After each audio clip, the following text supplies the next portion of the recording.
Welcome to Live and Safe and Star channel. இன்னைக்கு May 22nd and 23rd ஓட current affairs தான் பார்க்க போகிறோம். Before getting into that, do subscribe our channel in all format. 32 episodes ஓட banking awareness video courses available with free ebook and MCQs. Our app is available in Play Store. 1 year subscription க்கு make use of the link in description and in the comment section. So எந்த country வந்து technological innovation அப்படின்ற ஒரு கேட்டகரியில் global report வந்து release பண்ணியிருக்காங்க. அதில் first position வாங்கியிருக்கு அப்படின்னு பார்த்தோன்னா யுனைடெட் ஸ்டேட்ஸ். ஸோ இதை ரிலீஸ் பண்ணது வந்து UNCTAD அப்படின்ற அந்த யுனைடெட் நேஷன்ஸோட conference on trade and development இதில் தான் வந்து இவங்க தான் ரிலீஸ் பண்ணியிருக்காங்க இதை. ஸோ இதில் என்ன அவங்க சர்வே பண்ணி கண்டுபிடிச்சிருக்காங்க அப்படின்னா ஆர்டிஃபிஷியல் இன்டெலிஜென்ஸ் லேண்ட்ஸ்கேப், அப்புறம் டெசிஷன் மேக்கர்ஸோட design science, technology, innovation policy, இதெல்லாம் வந்து எந்த கண்ட்ரி டெக்னாலஜிக்கல் ப்ராக்ரஸில் லீடிங்கில் இருக்குது ஆர் டாப் 10 கண்ட்ரிஸ் அந்த மாதிரி. ஸோ எல்லா ஸ்டேஜஸ்லையும் பாலிசி ரெக்குவயர்மெண்ட்ஸ் எல்லாத்தையும் எந்த கண்ட்ரி வந்து அட்வான்ஸ்டாக மேக் பண்ணுறாங்க to make the technological innovation easier in that country. And அந்த டெவலப்மெண்ட்டுக்கு ஏற்ற மாதிரி அடாப்ஷன்லாம் இருக்கா, அந்த அடாப்ஷனுக்கு எவ்வளோ ஈஸியான inclusive technological progress that is also aligning with sustainable development இது எல்லாத்தையும் அனலைஸ் பண்ணி தான் கொடுத்துருக்காங்க. ஸோ யூஎஸ் தான் வந்து லீட் பண்ணுறாங்க இந்த ஒரு பர்டிகுலர் ஃபுல் இதுவுமே. ஸோ இதில் வந்து R&D, start up ecosystem, patents, sectoral break த்ரூன்னு சொல்லி நம்ம ஜென்ரலாக சொல்கிறது எல்லாத்தையும் பிரேக் டவுன் பண்ணியிருக்காங்க. ஸோ எந்த நேஷன் இது எல்லாத்துலேயுமே லீடிங்காக இருக்காங்க ஆர் மோர் ஆர் லெஸ் அந்த டாப் 10 அந்த மாதிரி ரெகக்னைஸ் பண்ணியிருக்காங்க. So fourth industrial revolution and influential global innovation trends across AI, quantum tech, sustainability இது எல்லாத்தையும். ஏன்னா இப்போ we are in industrial revolution, fourth ரெவல்யூஷனில் இருக்கோம். ஸோ அதுலேயுமே வந்து அட்வான்ஸ்டாக எந்த கண்ட்ரி இருக்காங்க அப்படின்னு சொல்கிறாங்க. So fourth industrial revolution is a technical shift from market. நம்ம digital, biological and physical innovation இது எல்லாத்தையும் ஆட் பண்ணுறோம் along with AI, robotics and quantum computing. So இது எல்லாத்தையும் இன்வால்வ் பண்ணி இருக்கிறது தான் technological innovation or fourth industrial revolution. So இதில் வந்து ஃபர்ஸ்ட்டு யூஎஸ்ன்னு சொல்லிட்டாங்களா. ஸோ இதில் ப்ரைவேட் AI இன்வெஸ்ட்மெண்ட் மட்டுமே 70% வந்து குளோபல் AI இன்வெஸ்ட்மெண்ட்டில் கான்ட்ரிபியூட் பண்ணுறாங்க 2023 டேட்டா படி. ஸோ இதனால் யூஎஸ் வந்து லீட் பண்ணுறதா சொல்லியிருக்காங்க. இந்தியா, சைனா அண்ட் பிரேசில் வந்து சிக்னிஃபிகண்ட் AI அட்வான்ஸ்மெண்ட்டில் நம்ம பண்ணுறோம், but we are not in the top. பிரேசிலில் வந்து 4 மில்லியன் டெவலப்பர்ஸ் இருக்காங்க அப்படின்ற மாதிரியான டேட்டா கிடச்சிருக்கு. சைனா அண்ட் யூஎஸ் வந்து க்ளவுட் இன்ஃப்ராஸ்ட்ரக்சர் சர்வீஸ் இருக்கு இல்லையா, அதில் டாமினேட் பண்ணுறதாகவும், இந்தியா அண்ட் பிரேசில் வந்து they are also making notable contribution but not as of China and US. So next பொசிஷனில் இருக்கலாம் அப்படின்னு கூட நம்ம வச்சுக்கலாம். இதில் வந்து case studies of AI adoption in developing கண்ட்ரீஸ்ன்னு சொல்லிட்டு ஒன்று ரெடி பண்ணி கொடுத்துருக்காங்க. அதில் agriculture, manufacturing and health care இப்படின்னு 3 செக்டாராக பிரிச்சுட்டு இதில் AI application and case study அப்படின்னு சொல்லிட்டு ஒரு டேட்டாவும் ரிலீஸ் ஆகிருக்கு. இதில் பார்க்கும்போது அக்ரிகல்ச்சரில் பார்த்தா பெஸ்ட் அண்ட் டிசீஸ் கண்ட்ரோலில் நிறைய விஷயங்கள் பண்ணியிருக்காங்க. Yield production, precision irrigation, so இதுக்கெல்லாம் வந்து AI அப்ளிகேஷன் யூஸ் பண்ணியிருக்காங்க அக்ரிகல்ச்சரில்.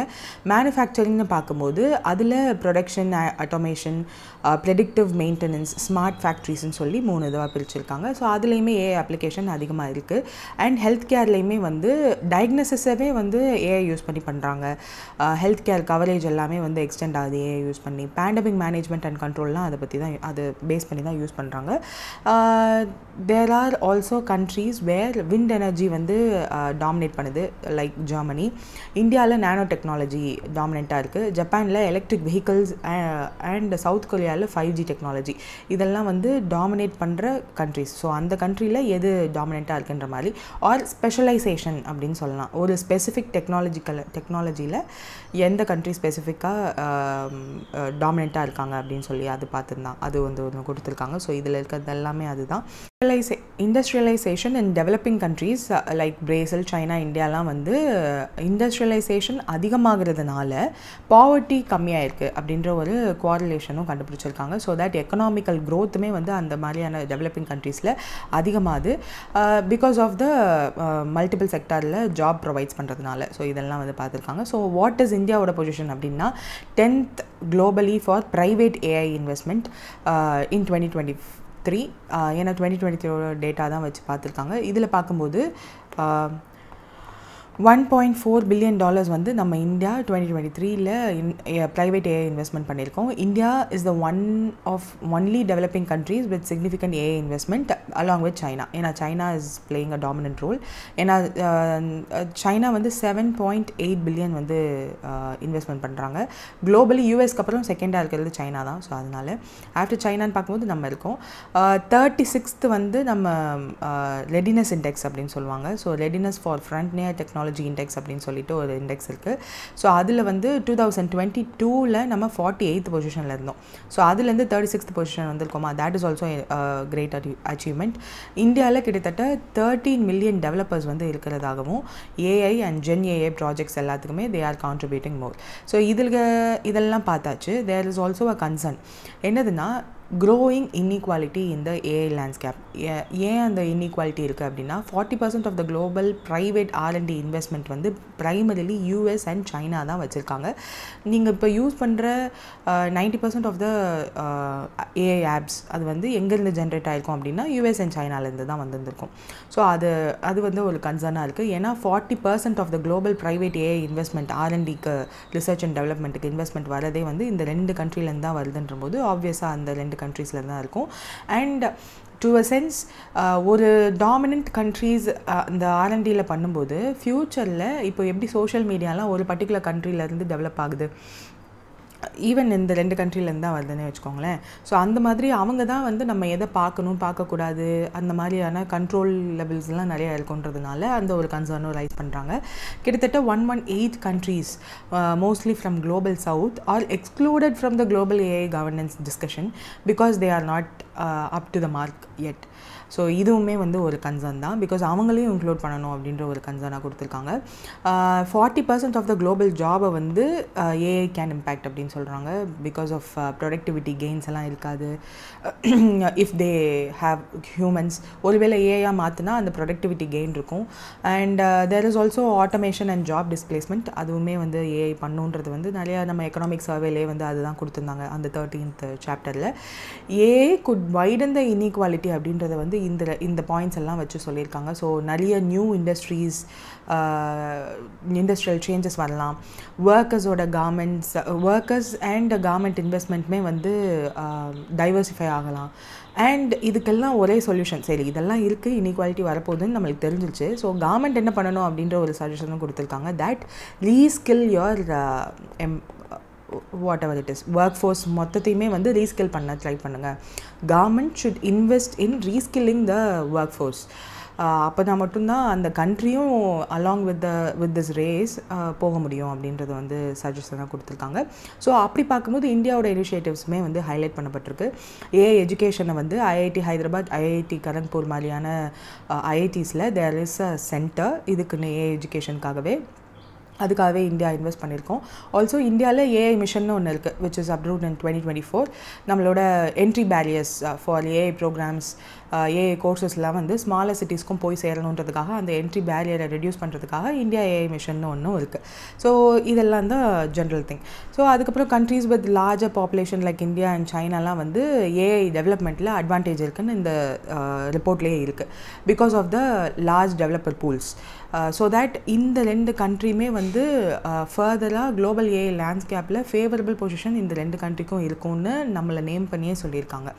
ஆல்சோ ஃபார் டெவலப்பிங் கண்ட்ரீஸ்க்கு லெஃப்ட் பிஹைண்டாக இருக்கக்கூடாதுன்னு நினச்சாங்கன்னா அவங்களோட இன்ஃப்ராஸ்ட்ரக்சர், டேட்டா அண்ட் ஸ்கில்லிங்கை வந்து they have to work along with இப்போது டாமினன்ட் பிளேயர்ஸாக இருக்கிற யூஎஸ், சைனா மாதிரியான கண்ட்ரிஸோடு சேர்ந்து they have to work along அப்படின்னு சொல்லியிருக்காங்க. Because there is a gap already. So 118 countries left பிஹைண்ட்னும் போது தே have to work along with these 2 countries because of course அங்கேயும் சில டேலண்ட்ஸ் இருப்பாங்க. பட் சரியான ஃபேவரபிள் சர்க்கம்ஸ்டன்சஸ் இருந்திருக்காது. ஸோ அவங்களையும் வந்து அப்லிஃப்ட் பண்ணணும் அலாங் வித் தீஸ் கண்ட்ரிஸ் அப்படின்னு சொல்கிறாங்க. ஆல்சோ குளோபல் கொலாபரேஷனுக்கு கால் ஃபார் பண்ணுறாங்க. இது ஃபைனலாக சொல்லும்போதே எல்லாரும் சேர்ந்து வரணும். So shared AI resource facilities இருக்கணும், பப்ளிக் டிஸ்க்ளோஷர் கண்டிப்பாக இருக்கணும், there should be a framework for AI அப்படின்னு சொல்லியிருக்காங்க. ஸோ இதெல்லாம் வந்து நம்ம மேஜராக நிறைய இப்போ ஏஐ சமிட்ஸ் கூட ரீசெண்டாக 2-3 சமிட்ஸ் நடந்திருக்கு. சவுத் கொரியாவில் கூட இந்த வருஷம் ஸ்டார்டிங்கில் நடந்துச்சு. ஸோ அதுலேயுமே அதெல்லாம் பேசுகிறாங்க. But that is not coming to the என்ன ஒர்க்கோ அதுக்கு வரதில்லை, டாக்ஸில் இருக்குது, not coming up to the mark. So இதெல்லாம் வந்து இந்த ரிப்போர்ட்டில் சொல்லியிருக்க so far things. So make use of this. So இதில் ஜஸ்ட் அவங்க வந்து எதையுமே ரேங்கிங்கை எக்ஸ்பிளிசிட்டாக சொல்லலை. எல்லாத்துலேயும் என்னென்ன ப்ராப்ளம் இருக்குது, அதை எப்படி சால்வ் பண்ணலாம் அப்படின்ற மாதிரி தான் இருக்குது. So you can just make note of it, என்ன மாதிரியான சேஞ்சஸ் இருக்குது, நம்ம எப்படி இதிலேருந்து இது பண்ணலான்னு சொல்லிட்டு. ஸோ இதில் வந்து 36th பொசிஷனில் இருக்கோம் இல்லையா, மொத்தம் 170 கண்ட்ரிஸ் இருக்குது. ஸோ அந்த இது நம்மளுக்கு இம்பார்ட்டண்ட். பிகாஸ் இதில் வந்து ரெடினஸ் ஃப்ரண்டியர் டெக்னாலஜி இண்டெக்ஸை பொறுத்து தான் இந்த இதுவுமே இருக்குது. ஸோ நம்ம 36th பொசிஷனில் இருக்கோம், மொத்தம் எவ்வளோன்றது எப்போவுமே ஞாபகம் இருக்கணும், பிகாஸ் சம்டைம்ஸ் அதையும் கேட்பாங்க. ஸோ அது and there is a theme for this இயரோட எடிஷன். என்னதுன்னா inclusive artificial intelligence for development அப்படின்றது தான் theme. So that is also very important. And inclusive ப்ராக்ரஸில் ஃபோக்கஸ் பண்ணுங்கள். தேர் இஸ் ஆல்சோ அவங்க குளோபல் கொலாபரேஷனுக்கு எல்லோரும் வரணும்னு சொல்லியிருக்காங்க இல்லையா, அதுக்கு 3 ஸ்ட்ராட்டஜிக் லெவரேஜ் பாயிண்ட்ஸ் வந்து சொல்லியிருக்காங்க. அந்த ஸ்ட்ராட்டஜி என்னென்னா வேறு ஒன்றும் இல்லை, இன்ஃப்ராஸ்ட்ரக்சர், டேட்டா அண்ட் ஸ்கில்ஸ். இது 3 தான் strategies to close the gaps. So இந்த 3 கிரிட்டிக்கல் ஏரியாஸை நெசசரியாக ப்ரொமோட் பண்ணணும் இண்டஸ்ட்ரியலைசேஷன் அண்ட் இன்னோவேஷன் ரெண்டுலேயுமே ஏஐஆல் அப்படின்றது தான் மேஜர் சஜஷன். அண்ட் இண்டெக்ஸ் கம்போசிஷனே வந்து ரெடினஸ் ஃபார் ஃப்ரண்டியர் டெக்னாலஜி இண்டெக்ஸ்ன்னு சொல்லி அது வரும்போது அதில் 5 இண்டிகேட்டர்ஸ்லாம் இருக்குது. அது வந்து if we want we can have it as a separate இது. இந்த இதில் எவ்வளோ கொடுத்துருக்காங்க அப்படின்றத மட்டும் பார்த்துக்கலாம். We are in 36th position, 170 countries மொத்தமாக இருக்குது. அண்ட் இதுலேயுமே வந்து ஒரு இண்டிகேட்டர்ஸ்லையுமே வந்து நம்மளோட பொசிஷன் வந்து மாறுது. லைக் ஃபார் எக்ஸாம்பிள் R&Dயில் நம்ம 3rd பொசிஷனில் இருக்கோம், பட் இண்டஸ்ட்ரியல் கெப்பாசிட்டியில் 10th பொசிஷனில் இருக்கோம், ஐசிடி டிப்ளாய்மெண்ட்டில் 99th பொசிஷனில் இருக்கோம், ஸ்கில்லிங்கில் we are the least 130th position. So 170ல் 130th is not so good. And financial ஆக்சஸ்லலாம் 70th பொசிஷனில் இருக்கும். ஸோ ஸ்கில் தான் பிளேஸ் அ வைட்டல் ரோல். அதனால தான் ரீஸ்கில் யுவர் ஒர்க் ஃபோர்ஸ்ன்னு சொல்லியிருப்பாங்க. ஸோ யா, அதுக்கப்புறம் ஹியூமன் கேபிட்டலில் அட்வான்ஸ்மெண்ட்லாம் பண்ணணும் அப்படின்னா இந்தியாவுக்கு வந்து என்ன சஜஷன் கொடுத்துருந்தாங்கன்னா, பக்கத்தில் இருக்க பூட்டான், மொராக்கோ, மால்டோவா, டிமோர் லெஸ்தே இந்த மாதிரியான கண்ட்ரிஸோட சேர்ந்து கேபிட்டல் பொசிஷன் பண்ணி schooling and high skill employment எல்லாம் வந்து இன்க்ரீஸ் பண்ணுங்கன்ற மாதிரியான சஜஷன்ஸ்லாம் இருக்குது. இந்த ரிப்போர்ட் வந்து பார்த்தா we can have it as a separate session அந்த மாதிரி இருக்குது. ஸோ ஜஸ்ட் இது ஜென்ரல் ஐடியா மட்டும் வச்சுக்கோங்க. We shall have it as a ஒரு மாதிரி ரெடினஸ் இண்டெக்ஸ் மட்டும் தனியாக பார்க்கணுன்னா we shall have it as a separate one. And that's it for this. Largest proven oil reserve as of world மொத்தத்துலேயும் எந்த கண்ட்ரி வந்து ஃபர்ஸ்ட் இருக்காங்க அக்கார்டிங் டு 2025னு பார்க்கும்போது வெனிசுலா தான் ஃபர்ஸ்ட் பொசிஷனில் இருக்குது. ஸோ இதில் டாப் 10 கண்ட்ரிஸை மட்டும் லிஸ்ட் பண்ணியிருக்காங்க. ஸோ ஃபர்ஸ்ட் பொசிஷன் வந்து வெனிசுலாவுக்கு தான் இருக்குது. Second Saudi Arabia, Iran, Russia, USA. இதுதான் டாப் 5. வெனிசுலாவில் மட்டும் over 300 billion barrels of proven oil reserves வந்து இருக்குது. அதில் நேச்சுரல் கேஸ் மட்டுமே ஓவர் 200 ட்ரில்லியன் கியூபிக் ஃபீட் இருக்கிறதாகவும் world's largest oil reserve underdeveloped due to various சாங்ஷன்ஸ்னால வெனிசுலாலேருந்து எடுக்க முடியாமல் இருக்கிற சர்டன் இது இருக்குது. தென் சவுதி அரேபியா ஆஃப்கோர்ஸ் நம்மளுக்கு தெரிஞ்சது தான் 267 பில்லியன் பேரல்ஸ் வந்து ப்ரூவன் ஆயில் ரிசர்வ்ஸ் இருக்குது. 300 trillion cubic feet of natural gas reserves இருக்குது. ஸோ ஒபேக் லீடராகவும் அவங்க தான் இருக்காங்க. அண்ட் மேஜர் குளோபல் எக்ஸ்போர்ட்டரும் வந்து சவுதி அரேபியா தான் இருக்காங்க. அண்ட் ஈரான் பார்க்கும்போது 155 பில்லியன் பேரல்ஸ் வந்து ஆயில் ரிசர்வ் இருக்குது. 1200 ட்ரில்லியன் கியூபிக் ஃபீட் வந்து proven natural gas reserves இருக்குது. Then South Pars field limited by international sanctionsனால they couldn't do much because of US ஓட conflictனால அவங்க மேலேயும் sanction இருக்குது. And Russia, they do have about 107 billion barrels and 1300 trillion cubic feet of natural gas, and they are the largest gas reserve holder as of now. And Asian market தான் அவங்க வந்து ரொம்ப focus பண்ணுறாங்க because of அங்கேயும் வந்து யூஎஸோட sanctions இருக்குது. And அதை தவிர்த்து பார்க்கும்போது 5th வந்து யூஎஸ், அதுக்கப்புறம் 6th ஈராக், 7th வந்து கத்தர், 8th வந்து United Arab Emirates UAE, and 9th வந்து கனடா, 10th வந்து பிரேசில். ஸோ இதுதான் வந்து டாப் 10 கண்ட்ரிஸ். அண்ட் இதில் வந்து தேவர் ஒரு கண்ட்ரியோட ப்ரெசன்ட் பொசிஷன் என்ன அப்படின்றதெல்லாம் வந்து டிஸ்கஸ் பண்ணியிருந்தாங்க. வெனிசுலாவில் வந்து ரிசோர்ஸ் ஜெயிண்ட்டாக இருந்தாலும் யூட்டிலிட்டியில் தே ஆர் ஸ்ட்ரகிளிங். நிறைய அவங்களோட ஆர்னிகோ பெல்ட்லலாம் வந்து நிறைய ரிசர்வ்ஸ் இருக்குது. பட் அந்த எக்ஸ்ட்ரா ஹெவி க்ரூட் ஆயிலெல்லாம் வந்து தே couldn't do much because of the economic instability and sanctions on them. அதுக்கப்புறம் சவுதி அரேபியா பார்த்தீங்கன்னா they are using most of it. Ghawar ஃபீல்டெல்லாம் இருக்கிற கான்சன்ட்ரேஷன் அதிகமாக இருக்குது. அண்ட் ஒபேக் அவுட்புட் டெசிஷன்ஸ் எல்லாமே வந்து இவங்க தான் மேஜர் ரோல் ப்ளே பண்ணுற அளவுக்கு ஒபேக் லீடராகவும் அவங்க தான் இருக்காங்க. அண்ட் சவுதி அராம்கோ அப்படின்ற ஒரு ஸ்டேட் ஓன்டு கண்ட்ரியோட மேசிவ் firm வந்து they continue to be the value energy company in Saudi Arabia. And அடுத்து பார்க்கும்போது Iran because of the sanctions and limited sanctionsனால sanctions இருக்கிறதுனால லிமிட்டடாக தான் அவங்களால எக்ஸ்போர்ட் பண்ண முடியுது. And South Pars and North Dome ஃபீல்டெல்லாம் வந்து they have shared resources with Qatar, but world's largest natural gas field அங்கே தான் இருக்குது. but they couldn't do much because of the US and international sanctions. Probably இப்போ Trump வந்ததுக்கப்புறம் அந்த problem எல்லாம் solve ஆகும்னு நம்பலாம். Because they do have some there is a signal that அது ப்ராப்ளம் சால்வ் ஆகுற மாதிரி இருக்குது. So let's see. Then Russia, one of the world's most richest energy rich nation.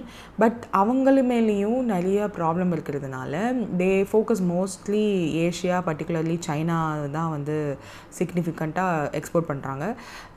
And they do have Siberia ஸ்ட்ரெச்சில் உள்ள Arctic ஷெல்ஃபில் they do have hydrocarbon fields எல்லாம் இருக்குது. So they do have long term energy resources. அதை வந்து diversify பண்ணலாம். And they do also Arctic நேஷன்ஸ்லேயுமே வந்து டாமினண்ட்டாக அவங்க இருக்கணும்னு நினைக்கிறாங்க. Because Arctic is a northern part of north போலுக்கு பக்கத்தில் ஆர் நார்த் போல்னு சொல்லலாம் ஆஃப் த குளோப். ஸோ அங்கே வந்து அந்த பொசிஷன் எல்லாமே வந்து ரஷ்யாவோட தான். ஸோ அங்கே நிறைய ஆயில் ரிசர்வ்ஸ், நேச்சுரல் கேஸ்லாம் இருக்குன்ற டாக்ஸ் இருக்குது. சின்ஸ் அதை டச் பண்ணக்கூடாதுன்ற சர்டன் டிக்ளரேஷன்ஸ் இருக்கிறதுனால இன்னும் தே couldn't do much. இப்போது ஆர்டிக்கில் உள்ள ஐஸ் க்யூப்ஸ் எல்லாம் மெல்ட் ஆகுறதுனால தே கேன் ஆல்சோ அதையும் டச் பண்ண முடியும். அப்படின்றதுனால அதில் உள்ள ரிசர்வ்ஸை யார் எடுத்துக்கிறதுன்ற ஒரு காமன் டிஸ்கஷன் இப்போவே போக ஆரம்பிச்சிச்சு. ரீசெண்டாக 1 or 2 டேஸ்க்கு முன்னாடி பிபிசிலேயுமே வந்து அதை பற்றின கவரேஜ்லாம் ரிலீஸ் பண்ணியிருந்தாங்க. if you want to have certain points related to Arctic nations, ஏன்னா அதை பற்றின டாக்ஸ் இப்போ அதிகமாக இருக்குது. ஆர்டிக்கை இப்போ யார் ஓன் பண்ண போகிறா அப்படின்றது தான் மேஜர் திங். ஆர்டிக்கை சுற்றி இருக்கிற காமன் நேஷன்ஸ் யார், அதாவது அந்த பார்டர்ஸ் ஷேர் பண்ணுற நேஷன் யாருன்னா ரஷ்யா, கனடா மாதிரியான ரீஜன். பட் அங்கேயுமே டாமினண்ட்டாக நாமளும் இருக்கணும்னு சொல்லிட்டு யூஎஸ், சைனா மாதிரியான கண்ட்ரிஸும் வந்து they are playing vital role. And NATO நேஷன்ஸுமே வந்து இங்கே இருக்கிறதா சில டாக்ஸ் இருக்குது. தென் யுனைடெட் நேஷன்ஸ் அடுத்து பார்க்கும்போது they do have technological edge. Unconventional reserves இருந்தாலும் தே டூ ஹாவ் டெக்னாலஜிக்கல் எட்ஜுன்றதுனால they are a major player. And நிறைய இடத்துல வந்து ட்ரில் பேபி ட்ரில்லுன்னு சொல்லிட்டு ட்ரம்ப் கூட சொல்லியிருப்பார். Because they have to find new oil reserve உள்ள பிளேசஸை வந்து ஃபைண்ட் பண்ணணுன்ற ஒரு டாக்ஸுமே இருக்குது. Major states like Texas, North Dakota, பென்சில்வேனியாலலாம் வந்து டாமினன்ட் டொமஸ்டிக் ப்ரொடக்ஷன் இருக்குது. பட் எஸ், எல்என்ஜி எக்ஸ்போர்ட்ஸில் தே ஆர் த லீடர். இன்னும் நிறையா பண்ணணும்னு நினைக்கிறாங்க. அதனால தான் அந்த ட்ரில் பேபி ட்ரில்னு ட்ரம்ப்போட கோட்டுமே இருக்குது. அது தவிர்த்து மற்ற கண்ட்ரீஸ்லையுமே வந்து they do have a significant dominance. And இது வந்து ஜஸ்ட் 2025 டாப் 10 கண்ட்ரிஸ் யாருன்ற மாதிரியான குளோபல் கவரேஜ் எனர்ஜி அனாலிசிஸ் பிளாட்ஃபார்ம்ஸ்ன்னு சொல்லிட்டு அவங்க தான் இஷ்யூ பண்ணியிருக்காங்க. IEA, OPEC, national energy database எல்லாத்தையும் அனலைஸ் பண்ணிவிட்டு இதை ரிலீஸ் பண்ணியிருக்கதா சொல்லியிருக்காங்க. So that's it. So winter parliamentary செஷனில் there was a fierce talk about cyber fraud. So one of the MP வந்து கேட்டிருந்தாங்க that there is a financial fraud. நிறைய சைபர் அட்டாக்ஸ்லாம் நடக்குது. நிறைய பெரிய ப்ராமினென்ட் மெம்பர்ஸே கூட they are losing there amount. Like உங்களுக்கு தெரிஞ்சவங்க அரெஸ்ட் பண்ணிட்டோம், கிவ் திஸ் மச் அமௌண்ட் அப்படின்னு சொல்லிட்டு நிறைய ஒரு கம்பெனியோட சிஇஓவே வந்து ஏமாந்துருந்தாங்கன்ற மாதிரியான டாக்ஸ் எல்லாம் இருந்துச்சு. ஸோ அதுக்கெல்லாம் என்ன பண்ண போகிறீங்க ஃபினான்ஸ் மினிஸ்டர் அப்படின்லாம் கேட்டிருந்தாங்க. There were more talks, there were criticisation for not taking swift action against these kind of cyber attacks. And அதுக்கேற்ற மாதிரி அந்த டைமில் வேறு cyber attacks and cyber related risk உள்ள கண்ட்ரீஸை லிஸ்ட் பண்ணும்போது India was in top position. So இதெல்லாம் வந்து கர்ப் பண்ணுறதுக்கு நம்ம கண்ட்ரியில் என்னென்ன ஸ்டெப்ஸ்லாம் எடுத்திருக்காங்கன்னா, first major step is that நம்ம கால் பண்ணும்போது இப்போது அந்த அலர்ட் வாட் டு சே அந்த ஒரு ஃபர்ஸ்ட் ஃபியூ மினிட்ஸ்க்கு வருது இல்லையா, யார் வேணாலும் கால் பண்ணலாம், don't share your financial details அப்படின்லாம் வந்து அந்த அலர்ட் மெசேஜ் இருக்கு இல்லையா. ஸோ இதெல்லாம் வருது இல்லை, இதெல்லாம் ஸ்டார்டிங் திங். அண்ட் அட்வான்ஸ்டு திங்காக இப்போ என்ன பண்ணியிருக்காங்க அப்படின்னா, டிபார்ட்மெண்ட் ஆஃப் டெலிகம்யூனிகேஷன் வந்து ஒரு ஃபினான்ஷியல் சைபர் ஃப்ராடை வந்து ப்ரிவெண்ட் பண்ணுறதுக்காக மொபைல் நம்பர்ஸை ஃப்ளாக் பண்ணலாம் அப்படின்னு ஒரு லான்ச் இனிஷியேட்டிவ் எடுத்திருக்காங்க. அதுக்கு பேர் என்னென்னா ஃபினான்ஷியல் ஃப்ராட் ரிஸ்க் இண்டிகேட்டர் அப்படின்னு சொல்லிட்டு. ஸோ இப்போ ஃபார் எக்ஸாம்பிள் ஒரு பர்சன் ஒரு கேஒய்சி வெரிஃபிகேஷனுக்காக நான் கால் பண்ணியிருக்கேன் அப்படின்னு சொல்லிட்டு ஒரு பர்சன் கால் பண்ணுறாங்க அப்படின்னா, அந்த விக்டிம் வந்து they can report that particular number using the Chakshu platform or NCRP platform. இந்த சக்ஷு பிளாட்ஃபார்ம் என்னென்னா, நம்மளுக்கு கால் பண்ணுறாங்க இல்லையா, அந்த மாதிரி சஸ்பெக்டட் ஃப்ராட்லண்ட் கம்யூனிகேஷனை வந்து நம்மளால் ரிப்போர்ட் பண்ண முடியும் யூஸிங் திஸ் பிளாட்ஃபார்ம். ஒருவேளை ஃபிஷிங் கால்ஸோ இல்லை ஃபிஷிங் மெசேஜஸோ நம்மளுக்கு வருதுன்னு தெரிஞ்சதுன்னா we can report. அதே மாதிரி தான் சஞ்சா சாதி போர்ட்டல் அப்படின்னு ஒன்று இருக்குது. That is a tool. நம்மளோட நம்பர்ஸில் உள்ள மொபைல் கனெக்ஷன்ஸ் எல்லாமே வந்து அன்ஆத்தரைஸ்டாக இருந்துச்சு, எதெல்லாம் அன்ஆத்தரைஸ்டாக இருக்கோ அதெல்லாம் நம்மளால் ரிப்போர்ட் பண்ண முடியும். ஆல்சோ ஃபினான்ஷியல் இன்ஸ்டிடியூஷன்ஸோட கொலாபரேட் பண்ணியும் வந்து நம்ம ஏதாவது ஒரு நம்பர் வந்து ஃபிஷிங் ப்ராஜெக்ட்ஸில் ஈடுபடுறாங்கன்னு தெரிஞ்சிருந்தால் we can do. What is this NCRP அப்படின்னா, இட் இஸ் இந்தியாவோட I4Cயோட ஒன் ஆஃப் த போர்ட்டல்னு சொல்லலாம். நேஷ்னல் சைபர் NCRP அப்படின்னா நேஷ்னல் சைபர் ரிப்போர்ட்டிங் போர்ட்டல் அப்படின்றது. I4Cன்றது வந்து Indian cyber crime coordination centre. So they are responsible for the cyber crime ரிலேட்டடான விஷயங்களுக்கு. ஸோ அவங்களோட நேஷ்னல் சைபர் கிரைம் ரிப்போர்ட்டிங் போர்ட்டல்லையும் நீங்கள் போய் ரிப்போர்ட் பண்ணலாம், இல்லைன்னா சக்ஸு பிளாட்ஃபார்ம்லையும் ரிப்போர்ட் பண்ணலாம். ஸோ இப்போ என்ன பண்ண போகிறாங்கன்னா, நம்ம ரிப்போர்ட் பண்ணதுக்கப்புறம் அதில் டிஜிட்டல் இன்டெலிஜென்ஸ் பிளாட்ஃபார்ம் அப்படின்னு ஒன்று இருக்குது. அது வந்து டிபார்ட்மெண்ட் ஆஃப் டெலிகம்யூனிகேஷனோடது. ஸோ இவங்க என்ன பண்ணுவாங்கன்னா, நம்ம ரிப்போர்ட் பண்ணுற மொபைல் நம்பரை 3 ரிஸ்க் லெவலுக்குள்ளே கேட்டகரைஸ் பண்ணுவாங்க. மீடியம், ஹை, வெரி ஹை அப்படின்னு கேட்டகரைஸ் பண்ணிவிட்டு, ஒருவேளை வெரி ஹையாக இருந்தாலோ இல்லை ஹையாக இருந்தது அப்படின்னாலோ they will take step. For example இது ஹை ரிஸ்க்கு அப்படின்னு இருக்குதுன்னு வச்சுக்கோங்களேன். என்னெல்லாம் பண்ணுவாங்க, அந்த மொபைல் நம்பரை ஃப்ளாக் பண்ணதுக்கப்புறம் ஒரு குறிப்பிட்ட நம்பர் ஆஃப் பீப்புளுக்கு மேலே அந்த நம்பரை ஃப்ளாக் பண்ணுறாங்க அப்படின்னா, அந்த நம்பர் கூட லிங்க் ஆகிருக்க bank account, PhonePe, Google Pay, Paytm எதுவாக இருந்தாலும் எதை பிளாக் பண்ணுவாங்க, இல்லை அந்த நம்பர்லேருந்து டிரான்சாக்ஷன்ஸ் எதுவுமே வந்து பண்ண முடியாத அளவுக்கு டிலே பண்ணுவாங்க. ஸோ இந்த நம்பருக்கு எதுவும் வராதபடி, வேறு டிரான்சாக்ஷனும் பண்ண முடியாதபடி பொட்டென்ஷியல் ஃப்ராடை வந்து ப்ரிவெண்ட் பண்ணுறதுக்காக they can use this. And financial institutions like banks and other financial entities, ஒருவேளை NBFCஸோ இருக்கலாம், எங்கே வேணாலும் இந்த நம்பரை யூஸ் பண்ணி they might do anything. So அவங்க எல்லாரையும் அலர்ட் பண்ணுவாங்க. So that additional verification steps எல்லாம் வந்து கண்டிப்பாக அந்த person has to do. And ஏதாவது சஸ்பிஷியஸ் ஆக்டிவிட்டீஸ் இருக்கான்னும் பேங்க்ஸை மானிட்டர் பண்ணி சொல்லிடுவாங்க. தென் டெலிகாம் ஆப்ரேட்டர்ஸ் சைட்லேருந்து என்ன பண்ணுவாங்க அப்படின்னா, they will take necessary actions like அந்த நம்பரை ஃபர்தராக நீங்கள் யூஸ் பண்ணணும் அப்படின்னா ரீவெரிஃபிகேஷன் பண்ணுங்கள், உங்களோட ஆதார் கார்டு கொண்டு வாங்க, பக்கத்தில் இருக்க டெலிகாம் ஆப்ரேட்டர்ஸ் கிட்ட போயிட்டு நீங்கள் வெரிஃபை பண்ணுங்கன்ற மாதிரியான ஸ்டெப்ஸ் எல்லாம் எடுப்பாங்க. ஆல்சோ யூசரோட ஐடென்டிட்டி கரெக்டாக இருக்கான்னு செக் பண்ணுவாங்க. அண்ட் இஃப் ஃபர்தராக இந்த மாதிரி எந்த ஒரு KYC வெரிஃபிகேஷனுக்கும் வரல அப்படின்னா that number might be disconnected for எந்த ஒரு ஃபர்தர் ஃப்ராடுலண்ட் ஆக்டிவிட்டீஸ்லையும் அவங்க ஈடுபடாத அளவுக்கு பண்ண முடியும்.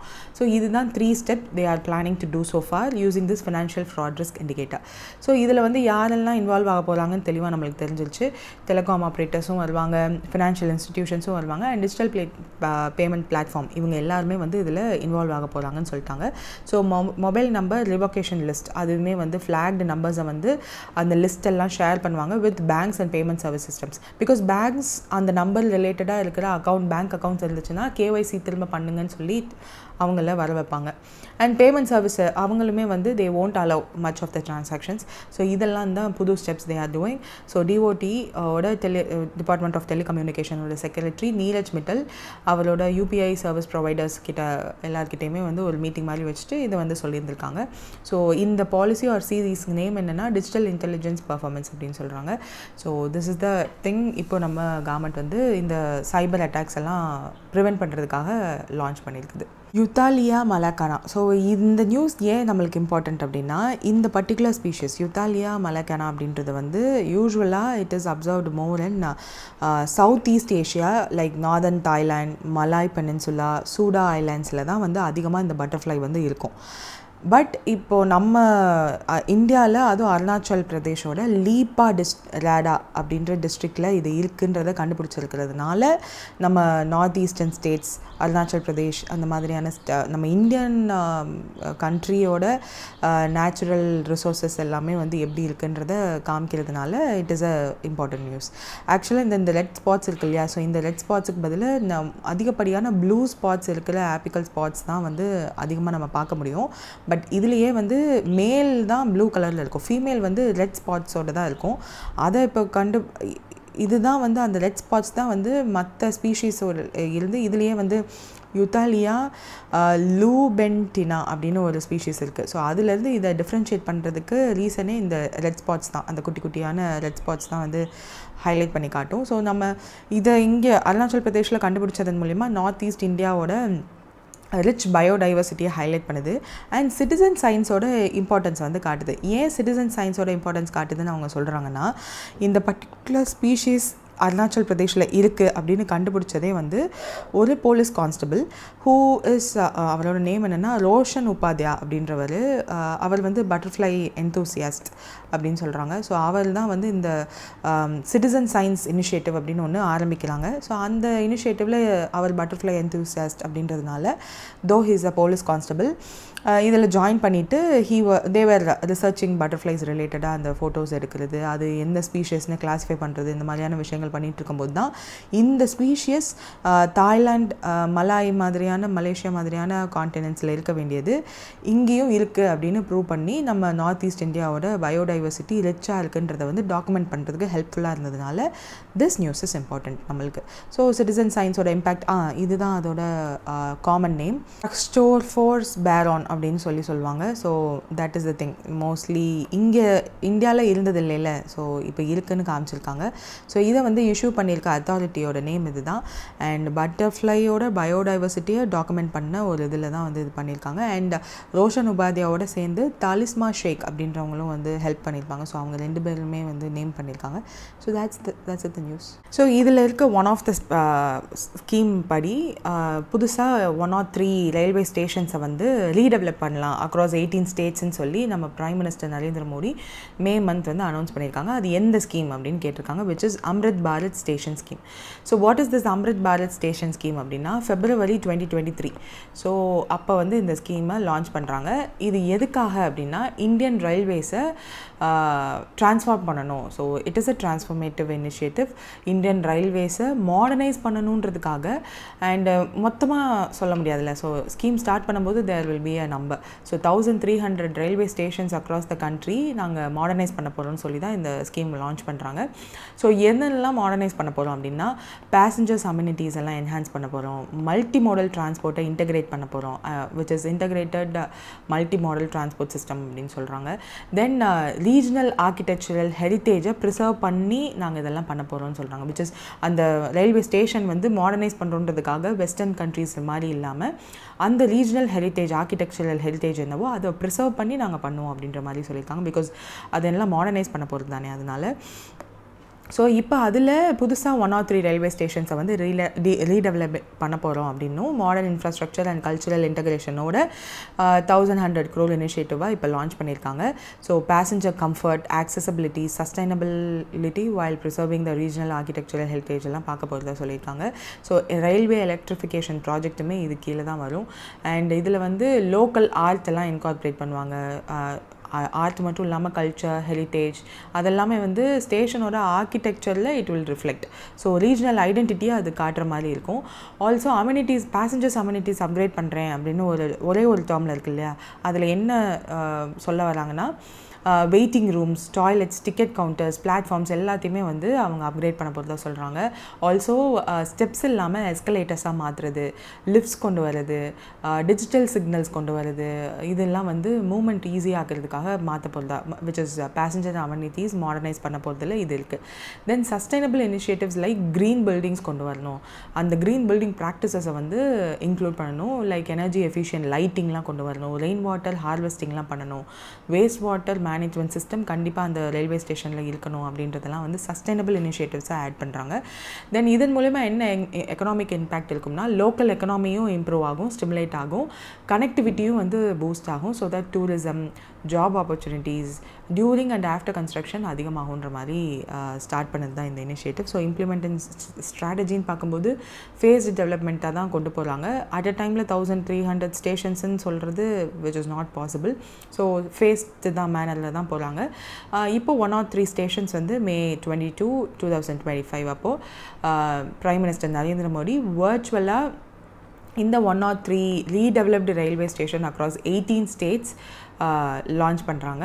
ஸோ அதில் வந்து உத்தரப்பிரதேஷ், குஜராத், மகாராஷ்டிரா, ஈவன் தமிழ்நாடு கூட அந்த லிஸ்ட்டில் இருந்துச்சு. ஸோ இந்த ஸ்டேஷன்ஸ் எல்லாத்தையுமே வந்து ஷோகேஸ் பண்ணியிருந்தாங்க. மாடர்ன் அம்யூனிட்டிஸும் இருக்கும், லோக்கல் ஆர்கிடெக்சரல் ஸ்டைல்ஸுமே வந்து இன்டெகிரேட் பண்ணி தான் இருக்கும் அப்படின்னு சொல்லிட்டு. Then there is also a list of stations, எந்த ஸ்டேஷன்ஸ் எல்லாம் வந்து அவங்க ரீடெவலப் பண்ணாங்க அப்படின்னு சொல்லிட்டு. தெலுங்கானாவோட ரயில்வே இன்வெஸ்ட்மெண்ட்டுக்காக 80,000 crore கொடுத்தாங்க.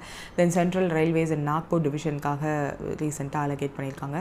ஸோ இதெல்லாம் வந்து இந்த பர்டிகுலர் அம்ரித் பாரத் ஸ்டேஷன் கீழே தான் வந்தது. ஸோ 86 டிஸ்ட்ரிக்ட்ஸ் அண்ட் 18 இந்தியன் ஸ்டேட்ஸில் இது பண்ணியிருக்காங்க. So that's it the scheme. எந்த மினிஸ்ட்ரி வந்து national convention on international tea டேன்னு சொல்லி ஒரு ஆர்கனைஸ் பண்ணாங்க to promote Indian tea industry அப்படின்னா ministry of commerce and industry.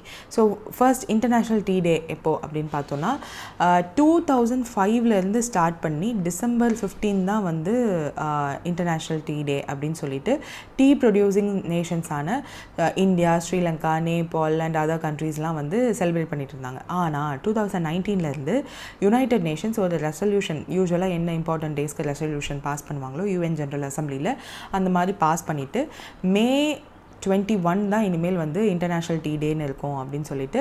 Tea harvesting seasons வந்து இந்த மேல தான் இருக்கும் அப்படின்றதுனால மேஜர் டீ ப்ரொடியூசிங் கண்ட்ரீஸில் இந்த டைம் தான் அந்த ஹார்வெஸ்டிங் சீசன்றனால May 21 அப்படின்னு சொல்லி அடாப்ட் பண்ணுறாங்க. So 2019 we are celebrating international tea day from May 21. இந்த வருஷம் வந்து டீ ஃபார் பெட்டர் லைஃப்ஸ் அப்படின்றது தான் வந்து தீம். ஸோ நம்மளோட லைவ்லிஹுட்டுக்கு, சஸ்டைனபிலிட்டிக்கு, ஹெல்த்துக்கெல்லாம் எப்படி டீ வந்து பெட்டராக இருக்குது அப்படின்னு சொல்லிட்டு டீ ஃபார் பெட்டர் லைஃப்ஸ்ன்றது தான் இந்த வருஷத்தோட தீம். அண்ட் இந்தியா வந்து நிறைய பர்சனல் ஸ்டோரிஸ்லாம் இருக்குது. லைக் சாய் எவ்வளோ இம்பார்ட்டண்ட் அப்படின்னு பேசுவாங்க. லோக்கல் டெலிகசிஸ்லாம் என்ன மாதிரியெல்லாம் இருக்குது. டீஸில் நிறைய வெரைட்டிஸ் வேறு இருக்குது. ஸோ அதை பற்றிலாம் பேசியிருந்தாங்க. Also there was a convention. So convention on further road map of இந்தியானோட டீ இண்டஸ்ட்ரியை பற்றி. ஸோ இந்த இன்டர்நேஷ்னல் டீ டேவை மார்க் பண்ணுற விதமாக இந்த நேஷ்னல் கன்வென்ஷன் வந்து ஆர்கனைஸ் பண்ணியிருந்திருக்காங்க காமர்ஸ் மினிஸ்ட்ரி. குளோபல் பிராண்டிங்காக ப்ரொமோட் பண்ணணும், there should be an innovation, sustainability, market expansion of Indian tea through collaborative dialogues and public என்கேஜ்மெண்ட்லாம் பண்ணணுன்றதுக்காக ஸ்டார்ட் பண்ணுறாங்க. அண்ட் நம்மளோட கல்ச்சர், எக்கனாமிக் அண்ட் சோஷியல் இம்பார்ட்டன்ஸாகவும் இந்த டீ வந்து இருந்திருக்கு. இந்தியாவோட டீ அப்ரிசியேஷன் ஜோன் அப்படின்னு சொல்லி சில ஸ்பெஷல் எக்ஸிபிஷன்ஸ்லாம் வந்து பண்ணியிருக்காங்க. நம்மளோட இந்தியன் டீ வெரைட்டிஸை வந்து ஷோகேஸ் பண்ணி there were startups, FPOs, farmer produce organisations and public என்கேஜ்மெண்ட்டோட இந்த டீ லிட்ரஸியை பற்றி கொண்டு போய் சேர்த்துருக்காங்க. There was a panel discussion too. So இதில் ஜித்தின் பிரசாத் அண்ட் சுனில் பாத்வால் இவங்க 2 பேருமே பார்ட்டிசிபேட் பண்ணியிருக்காங்க ஆன் இன்டர்நேஷ்னல் டீ டேவை பற்றின கன்வென்ஷனில். So that's it.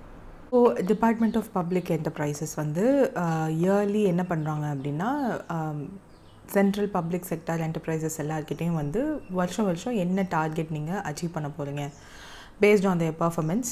ஸோ அது ரிலேட்டடாக ஒரு மெமரண்டம் ஆஃப் அண்டர்ஸ்டாண்டிங்குமே வந்து இனிஷியல் ஸ்டேஜஸ் ஆஃப் ஃபினான்ஷியல் இயரில் சைன் பண்ணுவாங்க. ஸோ அந்த டார்கெட்டை by the end of the financial year அவங்க அச்சீவ் பண்ணாங்க அப்படின்னா அது எல்லாத்தையும் அனலைஸ் பண்ணிவிட்டு அதுக்கேற்ற மாதிரி ரேட்டிங்ஸ் கொடுப்பாங்க. ஸோ எக்ஸலண்ட் ரேட்டிங் ஒரு சிபிஎஸ்சி வாங்கியிருக்கு அப்படின்னா அந்த particular central public sector enterprises என்ன பண்ணியிருப்பாங்கன்னா அந்த ஸ்டார்டிங் ஆஃப் த ஃபினான்ஷியல் இயரில் சைன் பண்ண எம்ஓயூவில் அவங்க என்னெல்லாம் சொன்னாங்களோ அந்த டார்கெட்ஸ் எல்லாத்தையுமே வந்து சர்பாஸ் பண்ணியிருந்தால் அவங்களுக்கு அந்த எக்ஸலண்ட் ரேட்டிங் வந்து டிபிஇ வந்து கொடுப்பாங்க. ஸோ அந்த ரேட்டிங் இப்போது எக்ஸலண்ட் ரேட்டிங் வந்து எந்த பவர் அண்ட் என்பிஎஃப்சி செக்டாரில் டாப் பண்ண ஆர்கனைசேஷனுக்கு for this for the financial year 24க்கு கொடுத்துருக்காங்கன்னு கேட்டிருக்காங்க, which is IREDAக்கு தான் வந்து கொடுத்துருந்துருக்காங்க. So IREDA receives excellence MOU rating under the CPSE performance in power and NBFC sector from DPE. So இதில் பர்ஃபார்மன்ஸ் வந்து வேரியஸ் இது கேட்டகரிஸ் வந்து வச்சுருப்பாங்க based on strategic, operational and financial metrics. And ஸ்பெசிஃபிக்காக பார்த்தோம் அப்படின்னா ஃபினான்ஷியல் பர்ஃபார்மன்ஸ் எப்படி இருக்குது, ஆப்ரேஷனல் எஃபிஷியன்சி எப்படி இருக்குது, இனோவேஷன் அண்ட் ரிசர்ச்காக என்ன மாதிரியான இன்வெஸ்ட்மெண்ட் போட்டிருக்காங்க அண்ட் என்ன லெவலில் இருக்குது, policy compliance, government policy and இனிஷியேட்டிவோட அதனோட அலைன் ஆயிருக்கா அப்படின்னு பார்ப்பாங்க. And sustainability and CSR initiatives எல்லாம் ஒழுங்காக ஃபாலோ பண்ணுறாங்களா, because those are the social responsibility and sustainable practices. நம்மளுக்கு டார்கெட்டும் இருக்கு இல்லையா, ஸோ அதெல்லாத்தையும் வந்து அச்சீவ் பண்ணுறாங்களா அப்படின்றது எல்லாத்தையும் அசஸ் பண்ணி கொடுக்குற பர்ஃபார்மன்ஸ் இண்டெக்ஸ் தான் ஆர் ரேட்டிங்ஸ் அது பேஸ் பண்ணி கொடுப்பாங்க.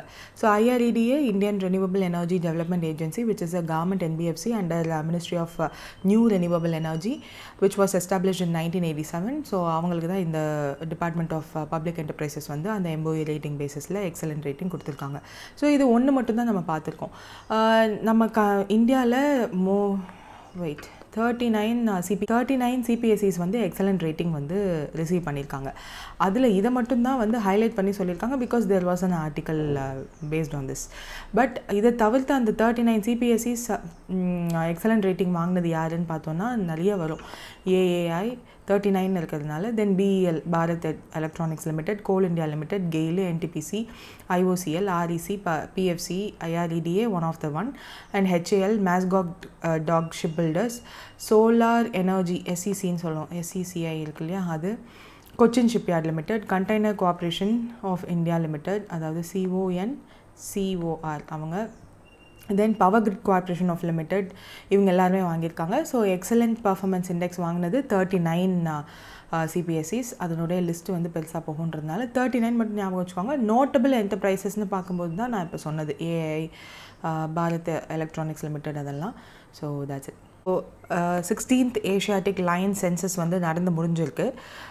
அதில் வந்து என்ன ஃபைண்டிங்ஸ் எல்லாம் இருக்கோ அதெல்லாம் வந்து ரிலீஸ் பண்ணியிருக்காங்க. ஸோ அதில் வந்து குஜராத்தோட ஏஷியாட்டிக் லைன் பாப்புலேஷன் வந்து 2020-2025க்குள்ளே எவ்வளோ பர்சன்டேஜ் இன்க்ரீஸ் ஆயிருக்குன்னு கேட்டிருக்காங்க, which is 32%. எக்ஸாக்ட்லி பார்க்கணுன்னா 32.2% வந்து இன்க்ரீஸ் ஆயிருக்கு. ஸோ இது வந்து Gir national park and extended lion range across 11 districts of Gujarat எல்லாத்தையுமே வந்து கால்குலேட் பண்ணது தான் இது. ஸோ இந்த 16th ஏஷியாட்டிக் லைன் சென்சஸ் வந்து நடந்திருக்கு. ஏஷியாட்டிக் லைன் பாப்புலேஷன் அதுக்கு வந்து குஜராத்தில் எவ்வளோ இருக்குது அப்படின்றதெல்லாம் பார்த்துருக்காங்க. ஸோ 674லேருந்து 891 5 இயர்ஸில் வந்து க்ரோ ஆகிருக்கு, பாப்புலேஷன் இன்க்ரீஸ் ஆகிருக்கு. இதுதான் வந்து அந்த 16th சென்சஸ் 2025ல் குஜராத் ஃபாரஸ்ட் டிபார்ட்மெண்ட் வந்து இதை ரிலீஸ் பண்ணியிருக்காங்க. கீ ஃபைண்டிங்ஸ்ன்னு பார்க்கும்போது இந்த இன்க்ரீஸ் இன் பாப்புலேஷன் பார்த்துருக்காங்க. This amounts to 32.2% increase 2020 census பார்க்கும்போது. 2020ல் நடந்தது தான் வந்து 15th ஏஷியாட்டிக் லைன் சென்சஸ். இந்த வருஷம் 16th Asiatic lion census. And population distribution பார்க்கும்போது 384 லைன்ஸ் வந்து ப்ரொடெக்டட் ஃபாரஸ்ட்குள்ளே இருக்கிற ப்ரொடெக்டட் ஃபாரஸ்ட் அண்ட் சாங்சுரி ஏரியாஸில் இருக்கிறதாகவும், லைன்ஸ் அண்ட் நான் ஃபாரஸ்ட் ஏரியாவுமே வந்து 340ல் இருந்து 507 இன்க்ரீஸ் ஆகிருக்கு கம்பேர்ட் டு 2020 அண்ட் இப்போ 2025 சென்சஸ் படி. இதுலேயுமே வந்து 44.22% ஆஃப் லைன் பாப்புலேஷன் வந்து resides outside the traditional protected habitat அப்படின்னு அனௌன்ஸ் பண்ணியிருக்காங்க. கிர் நேஷனல் பார்க்லையும் அதுக்கு பக்கத்தில் இருக்க sanctuaries like Gir wildlife sanctuary, Pania wildlife சாங்சுரிஸ்லாம் வந்து 394 லைன்ஸ் வந்து இருக்கிறதா சொல்லியிருக்காங்க. ஸோ அங்கே தான் வந்து கோல் பாப்புலேஷனே இருக்கிறதா அனௌன்ஸ் பண்ணியிருக்காங்க. அம்ரேலி டிஸ்ட்ரிக்டில் தான் வந்து ஹையஸ்ட் கவுண்ட் ஆஃப் லைன்ஸ் இருக்கிறதா சொல்லியிருக்காங்க. 257 லைன்ஸ் இருக்கிறதாகவும், மித்தியாலி வைல்ட் லைஃப் சாங்சுரியில் அந்த பாப்புலேஷன் என்ன இருந்துச்சோ இதுக்கு முன்னாடி அது டபுள் ஆகி 32 லைன்ஸ் இருக்கிறதாகவும் சொல்லியிருக்காங்க. பல்டா வைல்ட் லைஃப் சாங்சுரியில் எவ்வளோ இருக்குது அப்படின்னு ஒரு சாங்சுரிஸ் லிஸ்ட்டுமே இருக்குது. ஸோ 1879ல் இருந்து இந்த பட்லா வைல்ட் லைஃப் சாங்சுரி நியர் போர்பந்தரில் நியூவாக எஸ்டாப்ளிஷ் ஆகிருக்க லைன் பாப்புலேஷன் ஏரியாவாக ஃபைண்ட் அவுட் பண்ணியிருக்காங்க. அதில் 7 லைன்ஸ் வந்து அவங்களால ஃபைண்ட் பண்ண முடியுதுன்னு சொல்லியிருக்காங்க. ஸோ நியூ சேட்டலைட் பாப்புலேஷனும் ஐடென்டிஃபை பண்ணியிருக்காங்க near Jaipur and Babra Jensen.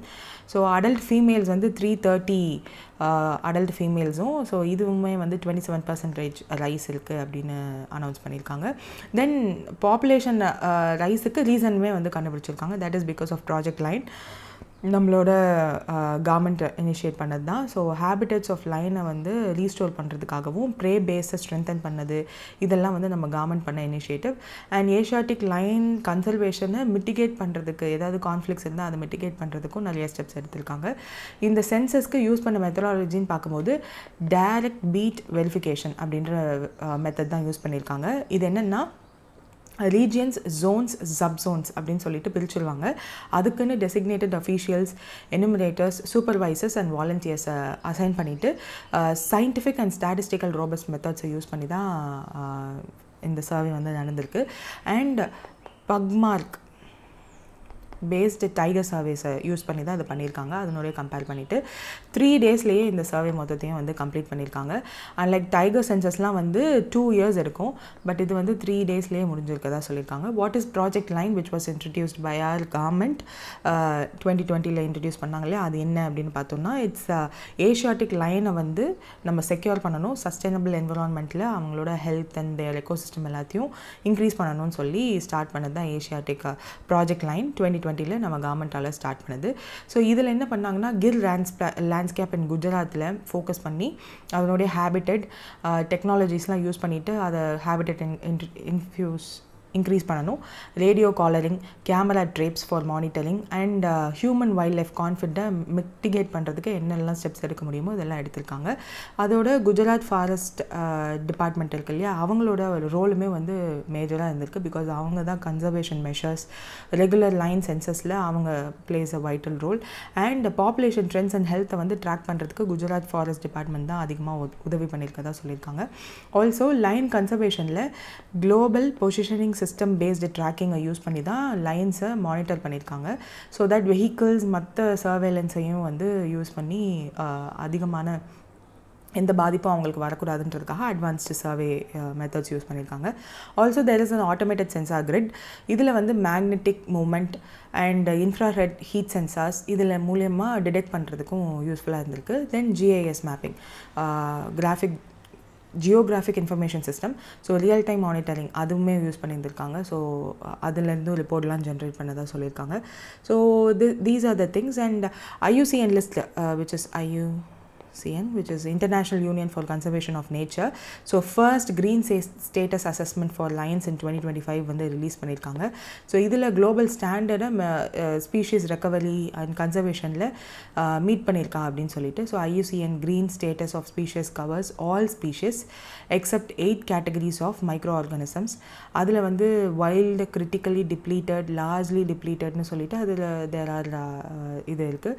And IUCN red list விட க்ரீன் லிஸ்ட் ஸ்டேட்டஸ் என்ன சொல்லும் அப்படின்னா there is a recovery potential, necessary conservation பண்ணால் கண்டிப்பாக அந்த ரெட் லிஸ்ட்டில் இருக்கிறத க்ரீன் லிஸ்ட்டுக்கு கொண்டு வர முடியும் அப்படின்லாம் சொல்லியிருப்பாங்க. ஸோ அதை பற்றின நோட்ஸுமே இந்த ஏஷியாட்டிக் 16th ஏஷியாட்டிக் லைன் சென்சஸ்லையுமே வந்து சொல்லியிருந்தாங்க. ஸோ நம்ம சொன்னது எல்லாமே இந்த டேப்லெட் காலமில் இருக்கும், மேக் யூஸ் ஆஃப் தட். எந்த Indian women shooter in 10 metre air pistol event of ISSF junior world கப்பில் கோல்டு மெடல் வின் பண்ணாங்கன்னு கேட்டிருக்காங்க, which is Kanak Budhwal. So இந்த ISSF junior world cup event வந்து சுஹெல் ஜெர்மனியில் நடந்துட்டுருக்கு. ஸோஃபார் இன்னைக்கு 27 மே அப்போ வரையும் பார்த்தா நம்ம 3 gold medal, 3 gold, silver 4, France 4, மொத்தம் 11 மெடல்ஸோடு நம்ம தான் ஃபர்ஸ்ட் இருக்கோம். செகண்ட் சைனா இருக்குது 3 கோல்டு 1 பிரான்ஸோட. Then this is the rating. And இதில் வந்து இவங்க ஜூனியர்ஸ் 10 மீட்டர் ஏர் பிஸ்டலில் இவங்க கோல்டு மெடல் வின் பண்ணியிருக்காங்க. ஸோ அதனால it is a news. So கொனாக் பஹதுல்வா கோல்டு மெடல் 10 மீட்டர் ஏர் பிஸ்டலில். ரன்னர் அப் வந்து மால்டோவா அப்படின்ற கண்ட்ரியில் சேர்ந்த ஆனா ஜுவல்ஸ் அப்படின்றவங்க. ஸோ இது வந்து இப்போது மே மாதத்தில் நடக்கிறது தான் ஜெர்மனியில். இப்போ செப்டம்பர் 24 செப்டம்பர் to 2 அக்டோபர் வந்து நடக்கும். அது வந்து நியூ டெல்லி இந்தியாவில் தான் நடக்கிறதா சொல்லியிருக்காங்க. ஸோ எந்த கண்ட்ரி ரேங்க்டு ஃபர்ஸ்ட் இந்த செமிகண்டக்டர் இண்டஸ்ட்ரி டாமினன்ஸ் இன் 2025 அவங்களோட லீடர்ஷிப் அண்ட் அட்வான்ஸ்டு சிப் ஃபேப்ரிகேஷன்னாலன்னு கேட்டிருக்காங்க, விச் இஸ் தாய்வான். ஸோ நம்மளுக்கே தெரிஞ்ச ஒரு நியூஸ் தான். ஸோ இதில் வந்து என்னென்னா டெக்னிவோ டாஸ் அப்படின்னு சொல்லிட்டு ஒரு வெப்சைட் என்ன பண்ணுறாங்கன்னா ஜஸ்ட் எல்லா ஓவர்வியூவும் எடுக்கிறாங்க. எதை பேஸ் பண்ணி அப்படின்னா chip manufacturing, research and development, design capabilities and supply chain control. இது எல்லாத்தையும் இங்கே இருக்குது. Fabrication capacity, innovation, supply chain role and marketing share, இது எல்லாத்தையும் பேஸ் பண்ணி ஒரு லிஸ்ட் வந்து ரெடி பண்ணுறாங்க. ஸோ எந்த அளவுக்கு ரிசர்ச் அண்ட் டெவலப்மெண்ட்டில் மேஜராக நிறைய கான்ட்ரிபியூஷன்ஸ் பண்ணுறாங்க அப்படின்னு சொல்லிலாம் வந்து ஒரு கிரிட்டிக்கல் செமிகண்டக்டர் எக்கோசிஸ்டமோட ப்ரொடக்ஷன், இனோவேஷன் இது எல்லாத்தையுமே எந்த கண்ட்ரி வந்து டாமினேட் பண்ணுதுன்னு பார்க்கும்போது அதில் 5 ஓவர்வியூ பாயிண்ட்ஸ் வந்து அவங்க கொடுக்குறாங்க. அது எதை பேஸ் பண்ணி கொடுக்குறாங்கன்னா all these things. So first point வந்து என்னென்னா தாய்வான் தான் வந்து remains the global leader in advanced chip manufacturing. அதில் TSMC அப்படின்றவங்க தான் வந்து டாமினேட் பண்ணுறாங்க paste on there cutting edge notes. And US வந்து சிப் டிசைனில் எக்ஸல் பண்ணுறாங்க. Also innovation, semiconductor equipment manufacturing இதெல்லாம் வந்து கவர்மெண்ட்டே இனிஷியேட்டிவ் இன்வெஸ்ட்மெண்ட்ஸ் பண்ணுறதுனால US is dominating in the chip design and innovation. South Korea வந்து மெமரி சிப் மார்க்கெட், அந்த மார்க்கெட்டை வந்து சாம்சங் ஓடையும் அவங்கக்கிட்ட இருக்க SK Hynix அப்படின்ற 2 கம்பெனியையும் வச்சு அந்த மெமரி சிப் மார்க்கெட்டையே டாமினேட் பண்ணுறது சவுத் கொரியா. ஆல்சோ அவங்களையே ஃபோர் ஃப்ரண்ட்டாக இருக்கிறது வந்து DRAM அண்ட் NAND அப்படின்ற ஃப்ளாஷ் டெக்னாலஜிஸ், இதில் எல்லாம் வந்து தே ஆர் டாமினன்ட். சைனாவில் there is a rapid expand domestic fabs and chip R&D. இதன் மூலிமா ஃபாரின் டிபெண்டன்ஸை கம்மி பண்ணணுன்றதுக்காக they are doing all these things. So tech self sufficient பாலிசிலாம் வந்து சைனாவில் இருக்கிறதா சொல்லியிருக்காங்க. Then other then that Japan, Netherlands, ஜெர்மனிலாம் வந்து அதனுடைய செமிகண்டக்டர் ரிலேட்டடான equipments, materials and automotive semiconductor production இதிலெல்லாம் வந்து டாமினேட் பண்ணுறதா வந்து சொல்லியிருக்காங்க. So these are the things. இதில் வேதாந்தா, ஃபாக்ஸ்கான்லாம் இந்தியாவில் இருக்குது. Also they to have other branches world wide too. ஸோ அவங்கெல்லாம் டாமினேட் பண்ணுறதா இங்கே வந்து கொடுத்துருக்காங்க. இதில் டாப் 10 கண்ட்ரீஸ்னு தாய்வான் மட்டும்தான் சொல்லியிருக்காங்களே, வேறு எங்கேயுமே கண்ட்ரியோட லிஸ்ட் இல்லை அப்படின்னு பார்த்தீங்கன்னா ஃபர்ஸ்ட் தாய்வான், அதில் TSMC இவங்க தான் வந்து இருக்காங்க, UMC அப்படின்னு சொல்லிட்டு. தென் செகண்ட் வந்து ஆப்வியஸாக US தான். US அங்கே இருக்கிறது வந்து Intel, NVIDIA, AMD, Qualcomm, Lam Research எல்லாமே இருக்குது. தேர்ட் வந்து South Korea, Samsung and SK Hynixனால. ஃபோர்த் வந்து சைனா பிகாஸ் ஆஃப் SMIC இதில் இருக்குன்னு நினைக்கிறேன். SMIC, YMTC, ஹை சிலிகான் அப்படின்னு சொல்லிட்டு. தென் ஃபிஃப்த்து வந்து ஜப்பான் இருக்குது, sixth Netherland, seventh Germany, 8th Singapore, 9th Israel, 10th வந்து நம்ம இருக்கோம். ஸோ நம்மளோட பொசிஷன் என்னது 10th நம்ம இருக்கோம். ஸோ நம்ம 10th பொசிஷனில் இருக்கிறதுக்கான ரீசன் என்னென்னா வேதாந்தா அண்ட் ஃபாக்ஸ்கானோட involvement and ISM, Tata Electronics இவங்க எல்லாரும் கூட சிப் டிசைன், EDA சர்வீசஸ் இது எல்லாத்தையும் வந்து கான்ட்ரிபியூட் பண்ணுறதுனால நம்ம 10th பொசிஷனில் இருக்கோம். ஆல்சோ நம்ம கண்ட்ரியை வந்து அவங்க எப்படி அனலைஸ் பண்ணியிருக்காங்க, what are all the things நம்ம கண்ட்ரியில் வந்து இம்பார்ட்டண்ட்டாக இருக்குதுன்னு பார்த்தோன்னா நம்ம வந்து செமிகண்டக்டர் டிசைன் இருக்கு இல்லையா, ஸோ அதில் வந்து எமர்ஜிங்காக இருக்கும். அண்ட் பேக்கேஜிங் ஹப்பில் வந்து நம்ம டாமினேட் பண்ணுறோம் வித் நிறைய புது projects and software talent export பண்ணுறது மூலியமாகவே வந்து நம்ம டாமினண்ட்டாக 10th பொசிஷனில் இருக்கிறதா கன்க்ளூட் பண்ணியிருக்காங்க. ஸோ செமிகண்டக்டர் இண்டஸ்ட்ரி வந்து இன்னும் அதிகமான இன்வால்மெண்ட்டை வந்து கொடுக்க போகுது. எஸ்பெஷலி தாய்வான் அண்ட் யூஎஸோட leading cutting edge manufacturing and design ஃப்ரண்ட்டெல்லாம் வந்து இன்னும் அதிகமாக the competition is more. So நம்மளும் அந்த ரேஸில் இருக்கோம் அட் 10th பொசிஷன் அப்படின்றது தான் நம்மளுக்கு தெரிய வேண்டியது. So that's it. ஸோ எந்த கண்ட்ரி வந்து ஃபர்ஸ்ட் இன் ஸ்பேஸ் டெக்னாலஜி லீடர்ஷிப்னு கேட்டிருக்காங்க. ஸோ எதனாலன்னா அவங்களோட ஹியூமன் ஸ்பேஸ் ஃப்ளைட் டாமினன்ஸ்னால, கமர்ஷியல் லான்ச்னால, டீப் ஸ்பேஸ் எக்ஸ்ப்ளோரேஷன் இது எல்லாத்துலேயுமே டாமினேட் பண்ணுற கண்ட்ரி தான் ஃபர்ஸ்ட் பொசிஷன். அந்த கண்ட்ரி என்ன அப்படின்ற மாதிரி தான் கேட்டிருக்காங்க. வி ஆல் நோ US தான். So first position is US. ஆப்வியஸாக செகண்ட் பொசிஷன் யாருன்னு நம்மளுக்கே தெரிஞ்சிருக்கும். ஃபர்ஸ்ட் US இருக்கா, அதனுடைய human space flight, reusable flights or rockets, deep space missionsனால ஃபர்ஸ்ட் பொசிஷனில் இருக்குது. நோட்டபிள் அச்சீவ்மெண்ட்ஸ்ன்னு பார்க்கும்போது ஆர்டிமிட்டிஸ், ஸ்டார்லிங்க், மார்ஸ் ரோவர்ஸ் இதெல்லாம். செகண்ட் இஸ் ஆப்வியஸாக சைனா தான். அவங்களோட moon and Mars explanation, space ஸ்டேஷன்ஸே அவங்க பில்ட் பண்ணிகிட்ருக்காங்க. ஏர்செட் டெக்னாலஜி இதெல்லாம் வந்து செகண்ட் பொசிஷனில் இருக்கிறதுக்கு காரணம். அண்ட் தே டூ ஹாவ் டைகாங் அப்படின்ற அச்சீவ்மெண்ட்ஸ். டைவன் 1, ஷேங்கி சீரீஸ் இதெல்லாமே வந்து அவங்க செகண்ட் பொசிஷனில் இருக்கிறதுக்கான ரீசன். தேர்ட் வந்து ரஷ்யா இருக்கிறதுக்கான reason heritage system, heavy launch, lunar ambitions அப்படின்னு சொல்லிட்டு நிறைய விஷயங்கள் பண்ணியிருக்காங்க. ஃபோர்த் நம்ம இருக்கோம். ஸோ இந்தியா வந்து இருக்கிறதுக்கான ரீசன் அஃபோர்டபுள் லான்ச். அவங்க சொன்ன ஃபர்ஸ்ட் பாயிண்ட்டே வந்து affordable launch and also lunar missions நம்ம சக்ஸஸ்ஃபுல்லாக பண்ணுறோம். ப்ரைவேட் செக்டாரோட க்ரோத்துமே வந்து நோட்டபிள் ரிமார்க்கபிள் மார்க் இருக்குது.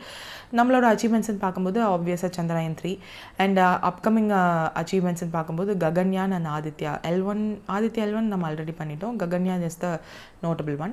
ஃபிஃப்த் பொசிஷன் பார்க்கும்போது யூரோப்பியன் யூனியன், அவங்களோட earth observation, deep sea science collaboration, Ariane 6, JUICE and Copernicus இதெல்லாம் வந்து achievements. 6th is Japan, 7th வந்து UAE, 8th south Korea, 9th Iran, 10th வந்து பிரேசில்.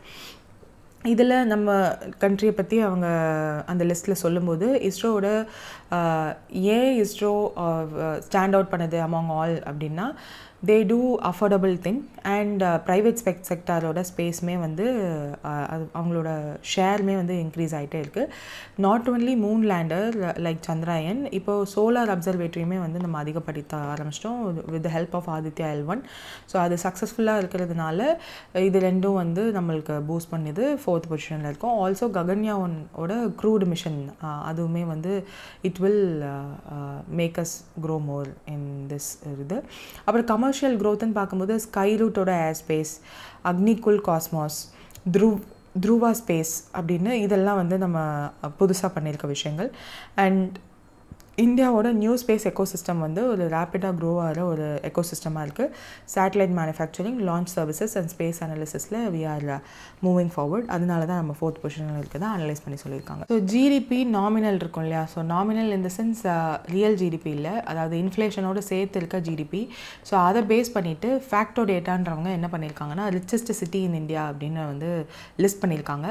அதில் $310 billion வர்த் $310 billion வர்த் ஓட எந்த சிட்டி ஃபர்ஸ்ட்டில் இருக்குன்னு கேட்டிருக்காங்க. ஆப்வியஸாக மும்பை தான். செகண்ட் பிளேஸ் தான் டெல்லி வந்து $293 billion. So financial capital of India Mumbai. So அதுதான் வந்து ஃபர்ஸ்ட் பொசிஷன்லேயும் இருக்குது. Because of the global and domestic corporate dominance தான். Because Reliance Industries, L&T, TCS, HDFC bank இதனுடைய ஹெட் குவார்ட்டர்ஸ்லாம் மும்பையில் தான் இருக்குது. Delhi which is the capital city of India, major economic சென்டராக இருக்க பட்சத்தில் they do have difference. Mumbai தான் ஃபினான்ஷியல் கேபிட்டல்னால, but we don't call it as financial capital majorly. டெல்லியில் எந்த மேஜர் எக்கனாமிக் கேபிட்டல்ஸ்லாம் இருக்குது அப்படின்னா Airtel, ONGC and various public sector என்டர்பிரைசஸோட கேபிட்டலும் அங்கே தான் இருக்குது. ஸோ ஃபர்ஸ்ட் செகண்ட் பார்த்துட்டோம். தேர்ட் யாருன்னா Kolkata, fourth is Bengaluru, fifth நம்ம சென்னை. ஸோ ஃபிஃப்த் பொசிஷனில் சென்னை இருக்குது. ஜிடிபி நாமினல் பேஸ் பண்ணி தான் இருக்கா. ஸோ மும்பை வந்து எவ்வளோ பாப்புலேஷன் அதெல்லாம் கொடுக்கல. Okay, let me tell you that. மும்பையில் வந்து 22 மில்லியன் பாப்புலேஷன் இருக்குது. It's a financial capital and house of Indian stock exchanges like NSE and BSE.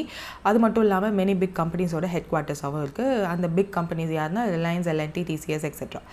Delhi வந்து அதனோட 34 மில்லியன் பீப்புள் இருக்காங்க. வென் கம்பேர்ட் டு மும்பை, டெல்லியில் தான் பாப்புலேஷன் அதிகம், which is the capital city of India and has the biggest airport in India and many government organization and public sector-ஓட headquarters-மே வந்து டெல்லியில் தான் இருக்குது. தென் கொல்கட்டான்னு பார்க்கும்போது $150 பில்லியன் நாமினல் ஜிடிபி, பாப்புலேஷன் 15.8 பில்லியனில் இருக்குது. ஃபினான்ஸு, போர்ட்ஸு, டெக்ஸ்டைல்ஸ், கெமிக்கல் இதெல்லாம் இண்டஸ்ட்ரீஸோட ஈஸ்டர்ன் இந்தியாவுக்கான ட்ரேட் கேட்வே வந்து கொல்கட்டாவாக தான் பார்க்குறாங்க. Strong industrial and service base இருக்கிறதா சொல்கிறாங்க. Bengaluru we know $110 billion worth and 14.3 million people இருக்காங்க. IT, startup, aerospace, biotechnology, எலக்ட்ரானிக்ஸ்ன்னு சொல்லிட்டு எல்லாமே இருக்குது. And it is also called is இந்தியாவோட Silicon Valley. Tech and innovation, global அவுட் சோர்சிங்கில் எல்லாமே அது டாப் மோஸ்ட்டில் இருக்குது. அண்ட் மல்டிபிள் யூனிகார்ன் ஸ்டார்ட் அப்ஸ்மே வந்து home to this Bengaluru. And fifth position is Chennai, 78.6 பில்லியனா, ரஃப்லி 79 பில்லியன் வச்சுப்போம். 12.3 மில்லியன் பீப்புள் வந்து பாப்புலேஷனில். அண்ட் கீ இண்டஸ்ட்ரீஸ்னு பார்க்கும்போது automotive, IT, electronics, health care, petrochemicals இதெல்லாமே இருக்குது. இந்த ஆட்டோமேட்டிவ்லேயுமே வந்து நிறைய மேனுஃபேக்சரிங் ஹப்பு வந்து அங்கே தான் இருக்கிறதா ஒரு இது இருக்குது. லைக் ஹாண்டாய், ஃபார்ட், TVS எல்லாமே. It is one of the biggest city in South இந்தியான்னு சொல்கிறாங்க. அண்ட் இந்த லிஸ்ட்டில் வந்து மும்பை ஃபர்ஸ்ட் 5 பார்த்தோமா சென்னை வரையும். இதுக்கப்புறம் பார்த்தா 6th வந்து ஹைதராபாத், 7 வந்து Pune, 8 Ahmedabad, 9th Surat, 10th Visakhapatnam, 11th Jaipur, 12 வந்து லக்னோ. ஸோ 12 சிட்டிஸ் மட்டும்தான் அவங்க வந்து லிஸ்ட் பண்ணியிருக்காங்க. இதில் India overtakes Japan to become world's 4th largest எக்கானமின்னு சொல்லிட்டு ஒரு லிஸ்ட்டுமே இதில் இருக்குது. அது எதனால் அப்படின்ற மாதிரியான கம்பேரிசனுமே வந்து கொடுத்துருந்தாங்க. ஸோ ஜஸ்ட் இதை ரிலீஸ் பண்ணது யார் அப்படின்னு பார்த்தோன்னா ஃபேக்டோ டேட்டா அப்படின்ற ஒரு data and statistics website. So அவங்க தான் வந்து இதை ரிலீஸ் பண்ணியிருக்காங்க. So that's it. You all know last financial year is a turbulent year because of Trump.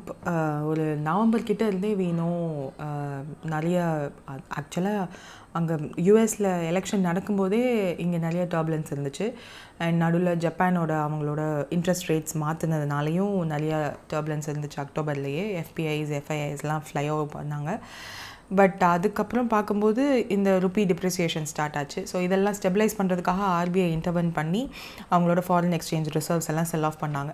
So last financial இயரில் மட்டும் nearly $400 billion worth of foreign எக்ஸ்சேஞ்சை வந்து ஆர்பிஐ செல் பண்ணியிருக்காங்க. So in last financial year அதனுடைய reason என்னென்னு கேட்டிருக்காங்க. That is majorly to stabilise rupee amid global economic volatility. So நம்ம ஆர்பிஐயோட highest ever forex sale வந்து நடந்திருக்கு லாஸ்ட் ஃபினான்ஷியல் இயரில். தேட் இஸ் டு பிகாஸ் நம்மளுக்கே தெரியும் global economic disruption, speculation over public return of Donald Trump as the US president and associated protectionist policy. அவர் உள்ளே வந்ததுக்கப்புறமே he announced of all policies. So அது ரிலேட்டடாகவும் நம்ம பார்த்துருந்தோம். So இதெல்லாம் வந்து நம்ம அந்த ஜான்வரியிலேருந்து பார்த்த நியூஸோட கம்பைலேஷன் பிகாஸ் அந்த ஃபினான்ஷியல் இயர் முடிச்சிட்டதுனால. ஸோ மொத்தமாக பார்க்கும்போது $398.71 billion வர்த் ஆஃப் ஃபாரின் எக்ஸ்சேஞ்சில் செல் பண்ணியிருக்காங்க. This is the record sale by RBI. So gross forex sale வந்து no, this is not the thing. Gross sale வந்து 398.71, நெட் பார்க்கும்போது $34.51 billion. அது ஏன் நெட் அப்படின்னா அவங்க சஸ்டைனபிள் பர்ச்சேசஸ் பண்ணிகிட்டே இருந்தாங்க. ஸோ கரன்சி எவ்வளோ செல் பண்ணியிருந்தாலும் திரும்ப வாங்கவும் செஞ்சாங்க. ஸோ இது வந்து குளோபல் ஃபினான்ஷியல் க்ரைசிஸ் நடந்துச்சு இல்லையா 2008-09. ஸோ அப்போ கூட $34.92 billion தான் அந்த நெட் சேல்ஸ் ஆஃப்டர் பர்ச்சேஸ் நடந்திருக்கு. ஸோ அதை விட கொஞ்சம் தான் கம்மி, $51.51 billion தான் வந்து இப்போ பண்ணியிருக்காங்க. ஸோ அந்தளவுக்கு அந்த குளோபல் ஃபினான்ஷியல் க்ரைசிஸ்க்கு அப்புறம் இருக்கிற ஒரு மேஜர் க்ரைசிஸாக இதை பார்க்குறாங்க ஃபாரின் கரன்சி சோல் பண்ணது. So second highest annual net sale after அந்த 2008 ஃபினான்ஷியல் க்ரைசிஸ். ஸோ ருப்பியோட டிப்ரிசியேஷனுமே வந்து நடந்தது. அது பீக்காக வந்து ஆர் லோ எவ்வளோ தொட்டுச்சு அப்படின்னா 87.95 per dollar வந்து ஏர்லி ஃபெப்ரவரியில் இது பண்ணிச்சு. அதுக்கப்புறம் this decline was influenced because of the global market volatility. அதுக்கப்புறம் நம்ம ஸ்டெபிலைஸ் ஆச்சு ஓரளவுக்கு. அண்ட் ஃபாரின் எக்ஸ்சேஞ்ச் இந்தியாவோட ஃபாரின் எக்ஸ்சேஞ்ச் ரிசர்வ்மே வந்து ஸ்லோவாக டிக்ரீஸ் ஆச்சு. $80 billion between late September 2024 to mid January 2025 வரையும். ஸோ இதனால் நம்மளோட அந்த ஜான்வரி டைமில் $625 billion தான் வந்து நம்மக்கிட்ட ஃபாரின் எக்ஸ்சேஞ்ச் ரிசர்வ் இருந்துச்சு. ஏன் ஃபாரின் எக்ஸ்சேஞ்ச் ரிசர்வ்லாம் பார்க்குறோன்னா that is the simple that நம்ம இன்னும் எத்தனை மாதத்துக்கு இம்போர்ட்டை வந்து நம்மளால் ஹேண்டில் பண்ண முடியும் அப்படின்றது தெரிஞ்சுக்கிறதுக்கு. So that symbolises that. Then அதுக்கப்புறம் டிசம்பர் 2024க்கு அப்புறம் RBI raise the interest rates on FCNR. அதெல்லாம் பார்த்தோம் நம்ம. FCNRB டெபாசிட்ஸில் 150 basis points வந்து அதிகமான கேபிட்டல் இன்ஃப்ளோ அட்ராக்ட் பண்ணுறதுக்காக இன்க்ரீஸ் பண்ணாங்க foreign currency non resident bank டெபாசிட்ஸில். இந்த மெஷர்ஸ் மட்டும் இல்லாமல் OMO purchases, VRR auctions, rupee dollars swaps எல்லாம் நடந்துச்சு. ஆர்பிஐயால் என்ன முடியுமோ அது எல்லாமே பண்ணாங்க. ஸோ அது பண்ணதுக்கப்புறமும் இந்த நெட் இவ்வளோ ஹையஸ்ட் ஆஃப்டர் த 2008 ஃபினான்ஷியல் க்ரைசிஸ்ன்றது தான் இங்கே கொடுத்துருக்காங்க. It's just a overview after last financial year எப்படி இருந்துச்சு அப்படின்றத வந்து காமிச்சிருக்காங்க. So that's it. So RBI வந்து இந்த கோல்ட் லோனுக்கான நியூ டிராஃப்ட் கைட்லைன்ஸ் வந்து ரிலீஸ் பண்ணியிருக்காங்கன்றது வந்து எல்லாருக்குமே தெரியும். ஸோ அதில் வந்து இப்போ என்ன, ஃபார் எக்ஸாம்பிள் ஒரு பர்சன் வந்து இருக்காங்க, he gets into an NBFC like Muthoot ஃபின்கார்ப்னு வச்சுக்கோங்களேன். ஒரு 50 grams ஆஃப் கோல்டை வந்து he would like to pledge and காசு வாங்கிக்கணும், லோன் வாங்கிக்கணும்னு நினைக்கிறாங்க. ஸோ அந்த 50 grams ஆஃப் கோல்டோட வேல்யூ ஆஃப் கோல்டு வந்து ஒரு வேளை இப்போது 3 lakhன்னு வச்சுப்போம். ஸோ அதில் வந்து லோன் டு வேல்யூ ரேஷியோ அப்படின்னா என்னென்னா எவ்வளோ இந்த 50 கிராம் கோல்டுக்கு இன்றைக்கி ரேட் என்ன அப்படின்றது ஒன்று இருக்கும்ல. ஸோ அதுக்கு வந்து loan to value ratio is எவ்வளோ மேக்ஸிமம் கொடுக்க முடியும் அப்படின்றது தான். ஃபார் எக்ஸாம்பிள் இப்போ 85% ஆஃப் த 3 lakh தான் கோல்டோட வேல்யூ. அதில் 85% தான் லோன் அமௌண்ட்டு கொடுக்க முடியும் அப்படின்னு வச்சுப்போம். ஸோ லோன் அமௌண்ட் வந்து அப்போ என்ன ஆகும், 2.55 lakh ஆகும். ஸோ இப்போ வந்து இதுக்கு முன்னாடிலாம் வந்து இந்த கோல்டோட ஓனர்ஷிப் உங்களோட தானா, அந்த பர்சனோட தானான்னு கேட்கணுன்னு அவசியம் இல்லை. யூஸ்வலாக கேட்க மாட்டாங்க. ஆல்சோ லோனோட டென்யூருமே வந்து மோர் தென் 1 year, லைக் 8 months கூட இருக்கலாம். ஸோ மோர் தென் 12 monthsன்னு கூட வச்சுக்கோங்களேன், அது கூட இருக்கலாம். அண்ட் புல்லட் ரீபேமெண்ட் அலோவ் பண்ணுவாங்க. புல்லட் ரீபேமெண்ட் அப்படின்னா என்னென்னா, ஒரு வருஷம் more than 1 year, for example 18 monthsன்னு வச்சோன்னா 18 மாதம் கழித்து அந்த பர்சன் வந்து மொத்த amount interest plus loan amount எல்லாத்தையும் கொடுத்துட்டு they can get back this 50 gram of gold. So அதுதான் புல்லட் ரீபேமெண்ட். எல்லாத்தையுமே வந்து எண்டில் தான் கட்டுவாங்க. எண்ட் யூஸ் ஆஃப் த லோனை வந்து மானிட்டர்லாம் பண்ண மாட்டாங்க. எதுக்காக நீங்கள் லோன் வாங்குறீங்கன்ற கொஷின்ஸ் எல்லாம் இருக்காது. வேல்யூவேஷனுமே வந்து ஒரு பிரான்ச்சுக்கு ஏற்ற மாதிரி வேலி ஆகும். இந்த 50 கிராம் கோல்டுக்கு 85% தான் நான் அமௌண்ட் கொடுப்பேன்னு சொல்கிறாங்கல்ல, there are some NBFCs. So இது வந்து 95% வரையும் அவங்க கொடுக்கலாம். ஸோ அந்த மாதிரி ரிஸ்க்கை வந்து அவங்க பெருசாக கருதாமல் 95% ஆஃப் த கோல்டு வேல்யூக்கே வந்து அமௌண்ட் கொடுக்கலாம். ஸோ அந்த மாதிரி தான் இருந்துச்சு. அண்ட் ஒருவேளை இந்த NBFC வந்து பர்சன் வந்து அந்த காசு மொத்தத்தையும் புல்லட் ரீபேமெண்ட்டில் பே பண்ணி முடிச்சதுக்கப்புறமும் அந்த கோல்டை திரும்ப அந்த பர்சன் கிட்ட, அதாவது பாரோவர் கிட்ட கொடுக்க லேட் பண்ணாங்கன்னா எந்த எக்ஸ்ட்ரா பெனால்ட்டி அந்த மாதிரிலாம் எதுவுமே போட்டது கிடையாது. அவங்க கொடுக்குறப்ப கொடுப்பாங்கன்ற மாதிரி இருக்கும். மோஸ்ட்லி பப்ளிக் செக்டர் பேங்க்ஸில் அன்னைக்கே கொடுத்துருவாங்க. ஸோ இப்போ இதில் டிராஃப்ட் கைட்லைன்ஸில் இதெல்லாம் மாற்றிருக்காங்க. அதாவது என்னெல்லாம் மாற்றிருக்காங்கன்னு பார்த்தோன்னா, இப்போ இந்த 3 lakh இருக்குல்ல, இதில் வந்து 85% சொல்லியிருக்காங்களா, இதில் 75% தான் மேக்ஸிமம் வந்து லோன் டு வேல்யூ கொடுக்க முடியும் அப்படின்னு மாற்றிருக்காங்க. அப்புறம் அப்போ பில் பே கொடுக்கணும். ஸோ இந்த கோல்டு வந்து உங்களோட தான் அப்படின்னா அந்த கோல்டு வாங்குறப்போ பில்லு கொடுத்துருப்பாங்க இல்லையா, அது இருக்கணும். ஒருவேளை இல்லை பில் இல்லை, ரொம்ப பழசு, என்னோட அம்மாவோடது அப்பாவோடது ஆர் அவங்க பரம்பரையாக எனக்கு கொடுத்தது அப்படின்னா அந்த declaration for the gold should be there. So இது கேட்குறாங்க. இதுதான் இப்போ கொஞ்சம் கான்ட்ரவர்சியாக இருக்கிறது. பிகாஸ் என் பாட்டியோடது பரம்பரையாக எனக்கு கொடுத்தது அப்படின்னா நான் போய் எப்படி அதுக்கு பில்லு இருக்கும், எப்படி டிக்ளரேஷன், ஒருவேளை அந்த பாட்டி தாத்தா இறந்துட்டாங்கன்னா நான் என்ன பண்ணுறது, எனக்கு கொடுத்தாங்கன்றதுக்கான ஸ்பெசிஃபிகேஷன்ஸ் இருக்காது இல்லையா. ஸோ அந்த காம்ப்ளிகேஷன்ஸ் இருக்குது. அண்ட் லோனோட டென்யூர் வந்து 12 months தான் இருக்கணும் for bullet repayment loans. So மேக்ஸிமமே 12 months தான் இருக்கணும் அப்படின்னு சொல்லியிருக்காங்க. அண்ட் அவங்க வாங்குறாங்க இல்லையா, பாரோவர் வந்து வாங்குறாங்க, அந்த லோன் அமௌண்ட்டை வாங்கி அவங்க என்னத்துக்கு யூஸ் பண்ணுறாங்கன்றத மானிட்டர் பண்ண சொல்கிறாங்க. In case if it is income generating லோன்னா அதையும் வந்து ரெக்கார்ட் பண்ண சொல்கிறாங்க பேங்க்ஸை. ஸோ தட் இஸ் ஆல்சோ, அந்த லோனை வாங்கி நீங்கள் என்ன வேணாலும் பண்ணிக்கலான்னு இருக்கோம். எதுக்கு வேணாலும் நீங்கள் யூஸ் பண்ணலாம். ஒரு ஸ்கூல் ஃபீஸ் கட்டலாம், இல்லை ஒரு வெஹிக்கிள் வாங்கலாம், எதை வேணாலும் பண்ணலாம். பட் இனிமேல் வந்து அந்த இன்கம் ஜென்ரேட்டிங் லோனா அப்படின்னு செக் பண்ணி ரெக்கார்ட் பண்ணுங்கள் அப்படின்றாங்க. ஆல்சோ அந்த வேல்யூவேஷன் பண்ணுறாங்க இல்லையா, 50 கிராம் கோல்டுக்கு 3 lakh தான் வேல்யூவேஷன் அப்படின்னு சொல்கிறாங்க இல்லையா, அந்த வேல்யூவேஷன் வந்து பேஸ்ட் ஆன் 22 carat ப்ரைஸில் தான் இருக்கணும். அந்த 22 carat ப்ரைஸுமே வந்து லாஸ்ட் 30 daysல உள்ள ஆவரேஜ் ப்ரைஸாக இருக்கணும். அந்த ஆவரேஜ் லோவஸ்ட் ப்ரைஸாக இருக்கணும். ஆர் முந்தின நாள் என்றைக்கு வந்து, இப்போது இன்றைக்கி வந்து 27 May, 26th Mayயோட ப்ரீவியஸ் டே ப்ரைஸ், அதாவது ப்ரீவியஸ் டே ப்ரைஸ் என்னவா இருக்கோ அதனுடைய ப்ரைஸை எடுத்துக்கலாம் அப்படின்ற மாதிரி என்ன மாதிரி வேல்யூவேஷன் இருக்கணும் அப்படின்ற ஸ்ட்ரிக்டர் ரூல்ஸ் வந்து கொண்டு வராங்க. அதுக்கப்புறம் இதெல்லாம் வந்து கோல்டு லோன் கொடுக்குறப்போ அந்த ப்ராசஸ். இப்போது ஒரு பாரோவர் வந்து அவங்களோட அமௌண்ட் மொத்தத்தையும் புல்லட் ரீபேமெண்ட்டில் 12 monthsக்குள்ளே கட்டி முடிச்சிட்டாரு. இப்போ கோல்டை வந்து திரும்ப அந்த NBFC ஹேஸ் டு ரிட்டர்ன். அதுக்கு ஒரு வேளை லேட் பண்ணுறாங்க அப்படின்னா ஒரு நாளைக்கு 5,000 ரூபாய் மணிக்கு த NBFC have to pay penalty to the borrower. அன்றைக்கே, இப்போ நான் இன்றைக்கி பே பண்ணுறேன்னா இன்றைக்கே எனக்கு கொடுத்துடணும். இஃப் நாட் அவங்க டிலே பண்ணாங்க அப்படின்னா ஒரு நாளைக்கு 5,000 பெனால்ட்டி பே பண்ணணும் அப்படின்ற கைட்லைன்ஸ் வந்து இதில் இருக்குது. Also standardised documents and rules at every branch வந்து ஃபார் கோல்டு லோன் மெயின்டைன் பண்ணணும் அப்படின்ற ரூல்ஸ் எல்லாம் கொண்டு வந்திருக்காங்க. So this is the draft rules RBI கொண்டு வந்திருக்குது. ஸோ இதில் சில கான்ட்ரவர்ஷியல் திங்ஸும் இருக்குது. லைக் இந்த டிக்ளரேஷன் கொடுக்கணுன்றது, 12 months தான் மேக்ஸிமம் வைக்க முடியும் அப்படின்றது, 75% தான் வேல்யூவேஷன் கொடுப்பேன்னு சொல்கிறது. 75% கூட ஏன் அவங்க சொல்கிறாங்கன்னா, இப்போ கோல்டோட ப்ரைஸ் ஏறிட்டே இருக்குது, பீக்கில் இருக்குன்னு கூட வச்சுக்கோங்களேன். சோஃபார் இது எப்போ வேணாலும் இறங்கலாம்.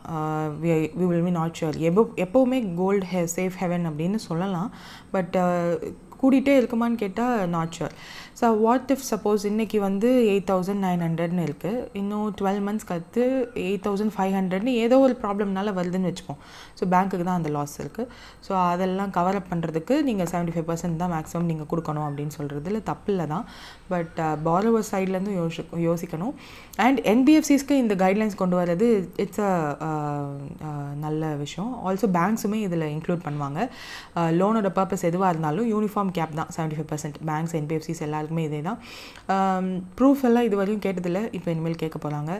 அண்ட் ரெனிபிள் டாப்அப் இதில் முன்னாடிலாம் வந்து எனக்கு வந்து 18 மாதம் நான் லோன் வந்து கோல்டு வச்சு வாங்கிட்டேன்.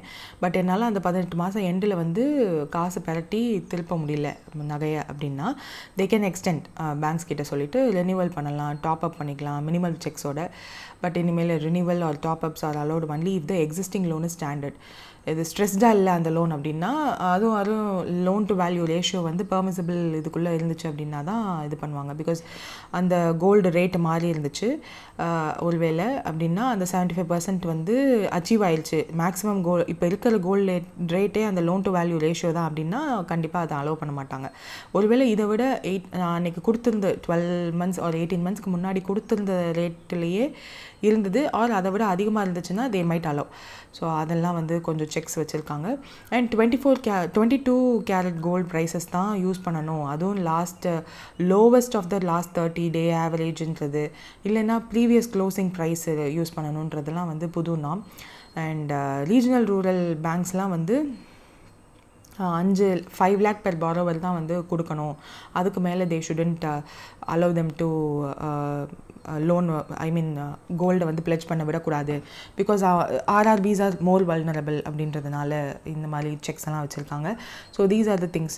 ஸோ 75% தான் maximum restrictions. So banks and NBFCs எல்லாருக்குமே வந்து இது அப்ளிகபிள் ஆகும். This include uniform 75% loan to value gold ratio and gold ownership verification, detailed loan documentation requirements எல்லாம் வந்து பண்ண சொல்கிறாங்க. So RBI aims to protect the borrowers. And இது sometimes வந்து என்னென்னா பாரோவர்ஸை ப்ரொடெக்ட் பண்ணுறதுக்காக ஃப்ரம் க்ரீடி என்பிஎஃப்சிஸ். பிகாஸ் அவங்க வந்து லோன் டு வேல்யூ ரேஷியோவே வந்து சம்டைம்ஸ் நீடி பீப்புள் அப்படின்னா 50% தான் கொடுப்பேன் அப்படின்லாம் சொல்லுவாங்க. ஸோ அவங்களால பே பண்ண முடியாதுன்னு தெரிஞ்சும் they will do certain things. So அதனால் பாரோவர்ஸை ப்ரொடெக்ட் பண்ணணும்னு நினைக்கிறாங்க. கொலாட்ரல் வேல்யூவேஷனுமே வந்து கன்சிஸ்டண்ட்டாக இருக்கணும்னு நினைக்கிறாங்க. மிஸ்யூஸ் பண்ணக்கூடாது ஆஃப் புல்லட் ரீபேமெண்ட் ஸ்ட்ரக்சரை அண்ட் ஸ்டாண்டர்டைஸ் பண்ணணும் லெண்டிங் ப்ராக்டிஸ் அக்ராஸ் ஃபினான்ஷியல் இன்ஸ்டிடியூஷன்ஸ்ன்னு சொல்லி தான் இந்த கைட்லைன்ஸ் வந்து கொண்டு வந்ததாக சொல்லியிருக்காங்க. So this is the draft guidelines. So that's it. So Asian productivity organisation அப்படின்னு ஒரு ஆர்கனைசேஷன் இருக்குது. 21 ஏஷியன் கண்ட்ரீஸ் சேர்ந்து ஒரு ஆர்கனைசேஷன் மாதிரி உருவாக்கி டோக்கியோ ஹெட் குவார்ட்டர்ஸ் ஆக்கி socio economic development in Asian ரீஜியனை பண்ணணும் அப்படின்றதுக்காக இந்த மெம்பர்ஸ் எல்லாம் சேர்ந்து உருவாக்குனது தான் இது. May 11, 1961 இந்த ஆர்கனைசேஷன் ஃபார்ம் ஆச்சு. இதில் வந்து regional intergovernmental organisation and non political non profit and non discriminatory ஆர்கனைசேஷனாக இருக்கும். இதில் Bangladesh, Cambodia, China, Fiji, Hong Kong, India, Indonesia, Iran, Japan, Korea, Laos, Malaysia, Mongolia, Nepal, Pakistan, Philippines, Singapore, Sri Lanka, Thailand, Turkey, Vietnam. So இந்த எல்லா 21 கண்ட்ரீஸுமே இருக்குது. இதில் இந்தியாவை who is representing India as a chair of Asiatic productivity organisation for this year term அப்படின்னு பார்த்தோன்னா அமர்தீப் சிங் பாட்டியா. So இது வந்து ஒரு நான் ப்ராஃபிட் ஆர்கனைசேஷன்னாலும் அந்த சேர்மன்ஷிப் ஓன் பண்ணுறது is something different. So Asiatic productivity ஆர்கனைசேஷனோட சேர்மன்ஷிப் வந்து இந்தியா அஃபிஷியலாக எடுத்துக்கிறாங்க. 67th கவர்னிங் பாடி மீட்டிங்கில் ஜகார்ட்டாவில் நடக்க போகுது. ஸோ பிகாஸ் இந்தோனேஷியாவும் ஒரு பார்ட் தானே. ஸோ அதில் வந்து we will have the chairmanship. இதில் வந்து Amardeep Singh Bhatia who is the secretary of DPIIT will be representing India's APO director. And அதை தான் வந்து சொல்லியிருக்காங்க. ஏபிஓட விஷன் 2013 இருக்குது. க்ரீன் ப்ரொடக்டிவிட்டி 2.1 இருக்குது. ஸோ அதில் உள்ள விஷயங்கள் எல்லாம் they will discuss and 21 members வந்து லிஸ்ட் பண்ணுவாங்க. So that's it. இதில் யார் அண்ட் 67 கவர்னிங் பாடி மீட்டிங்கில் he is going to be the chairperson அப்படின்னு பார்த்தா மட்டும் போதும். National action plan on climate சேஞ்சையும் மிஷன் லைஃபையும் இன்டகிரேட் பண்ண போகிறாங்க. அதனுடைய மெயின் அப்ஜெக்டிவ் என்ன அப்படின்னு கேட்டிருக்காங்க. To enhance the behavioural led climate action through individual participation is the main aim. So government of India plans to integrate, இன்னும் பண்ணல, அது integrate பண்ணலான்ற plans இருக்கு. Ministry of Environment, Forest and Climate Change தான் வந்து இதை சொல்லியிருக்காங்க. It is evaluating the integration of Mission Life, which is lifestyle for environment, and National Action Plan on Climate Change. So lifestyle based behavioral change எல்லாம் கொண்டு வரணும் centre of இந்தியாவோட climate strategy அப்படின்றதுக்காக they are evaluating. இப்போது என்ன பண்ண போகிறாங்க அப்படின்னா, இதை இன்டெகிரேட் பண்ணுறது மூலமா இண்டிவிஜுவல்ஸ் அண்ட் கம்யூனிட்டிஸை வந்து என்விரான்மெண்டலி ரெஸ்பான்சிபிளாக மாற்றணும்னு நினைக்கிறாங்க. அதுக்கான actions, climate literacy, grass root efforts போடலாம். நேஷ்னல் climate கோல்ஸ் எல்லாம் வந்து NAPCCயோட வைட் ரீச் ஃப்ரேம் ஒர்க் மூலமா அச்சீவ் பண்ணலாம்னு நினைக்கிறாங்க. வாட் இஸ் திஸ் NAPCC அப்படின்னா 2008 லான்ச் ஆனது தான் இது. இதில் 8 நேஷ்னல் மிஷன் ஃபோக்கஸ் பண்ணின ஆஸ்பெக்ட்ஸ் இருக்குது. climate change, mitigation, adoption, renewable energy, energy efficiency, sustainable habitat, water management and இன்னும் நிறையா இருக்குது. ஸோ இதில் நேஷ்னல் சோலார் மிஷனும் ஒரு இது தான். இதில் 8 மிஷன்ஸ் வந்து இது NAPCCயில் 8 மிஷன்ஸ்ன்னு ஸ்பெசிஃபிக்காக சொன்னேன் இல்லையா, அதில் வந்து ஃபர்ஸ்ட்டு நேஷ்னல் சோலார் மிஷன், அதுக்கப்புறம் national mission for enhanced energy efficiency, அதுக்கப்புறம் national mission on sustainable habitat, national water mission, national mission for sustaining Himalayan ecosystem, அதுக்கப்புறம் national mission on green India, national mission on sustainable agriculture, இது 7th. 8th one is national mission on strategic knowledge for climate change. So இதெல்லாம் வந்து 8 missions under this NPCC. And mission life நம்மளுக்கு தெரியும். COP 26/2021 நம்ம prime minister address பண்ணும்போது mission லைஃப்ன்ற ஒரு term introduce பண்ணுறாரு. அது வந்து ஒரு climate initiative by India. Use and dispose மாடலில் வந்து ஷிஃப்ட் பண்ணுறோம், சர்க்குலர் எக்கனாமியை என்கரேஜ் பண்ணுறோம் through individual and community behavioural change மூலயமா அப்படின்னு சொல்லிட்டு ஸ்டார்ட் பண்ணது தான். ஸோ இப்போ இது ரெண்டையும் இன்டெகிரேட் பண்ணி இண்டிவிஜுவல் லெவலில் எப்படி climate கோல்ஸ் அச்சீவ் பண்ணலான்ற ஒரு அனலிசிஸில் இருக்காங்க. ஸோ இன்டெகிரேட் பண்ணதுக்கப்புறம் நம்மளுக்கு தெரியும். But the ministry of environment, forest and climate changes in integration ப்ராசஸில் இருக்காங்கன்றது மட்டும் ஞாபகம் வச்சுக்கோம்.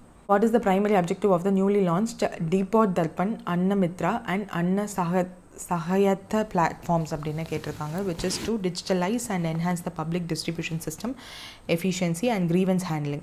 So Depot Darpan portal, Annamitra app and Anna Sahayata platforms for public distribution PDS system. அதாவது நம்ம ரேஷன் கார்டு மூலமா ரேஷன் ஷாப்பில் போய் வாங்குவோம் இல்லையா, அது எல்லாத்தையும் நம்ம கொஞ்சம் மாட்டியிருக்காங்க. So government of India through the ministry of food and consumer affairs வந்து இதை பண்ணியிருக்காங்க. 3 டிஜிட்டல் பிளாட்ஃபார்ம்ஸ் வந்து லான்ச் பண்ணியிருக்காங்க. அது பேர் தான் அந்த Depot Darpan, Annamitra and Anna Sahayata. Public distribution சிஸ்டமை மாடர்னைஸ் பண்ணியிருக்காங்க. Operational monitoring, delivering real time grievance redressal, இதெல்லாமே வந்து நம்ம NFSA அண்ட் பிரதான் மந்திரி கரீப் கல்யாண் அன்ன யோஜனா மூலயமா it will be satisfied. So இதில் என்னென்னா, இந்த பிளாட்ஃபார்ம் வந்து டிரான்ஸ்பரன்சியை என்ஹான்ஸ் பண்ணும். வேர் ஹவுசிங் அண்ட் டிஸ்ட்ரிபியூஷன்ஸ் எல்லாம் வந்து டிரான்ஸ்பரண்ட்டாக இனிமேல் இருக்கும். Stack holders like FPS dealers, so food அந்த டீலர்ஸ்க்கும் இன்ஸ்பெக்டர்ஸ்க்கும் வந்து எவ்வளோ வேர் ஹவுஸில் இருக்குது ஸ்டாக்ஸ் இன்னும் அப்படின்றதெல்லாம் வந்து டிரான்ஸ்பரண்ட்டாக தெரியும். கம்ப்ளைண்ட் ரெசல்யூஷனுமே வந்து இதில் தே கேன் டூ. டிஜிட்டல் இந்தியாவோட கோல் இது எல்லாத்தையுமே வந்து it can achieve. What is Depot Darpan அப்படின்னா, அது பேர்லேயே இருக்குது Depot அப்படின்னு சொல்லிட்டு. So digital self assessment and monitoring tool for FCI and CWC depots. So IoT sensors, CCTVs and analytics மூலமா இன்ஃப்ராஸ்ட்ரக்சர் ஆப்ரேஷன் அண்ட் எவ்வளோ ஸ்டாக்ஸ் இருக்குது அப்படின்றத வந்து செக் பண்ண முடியும். Annamitra அப்படின்றது வந்து ஒரு mobile application for FPS dealers and DFSO officers and food inspectors.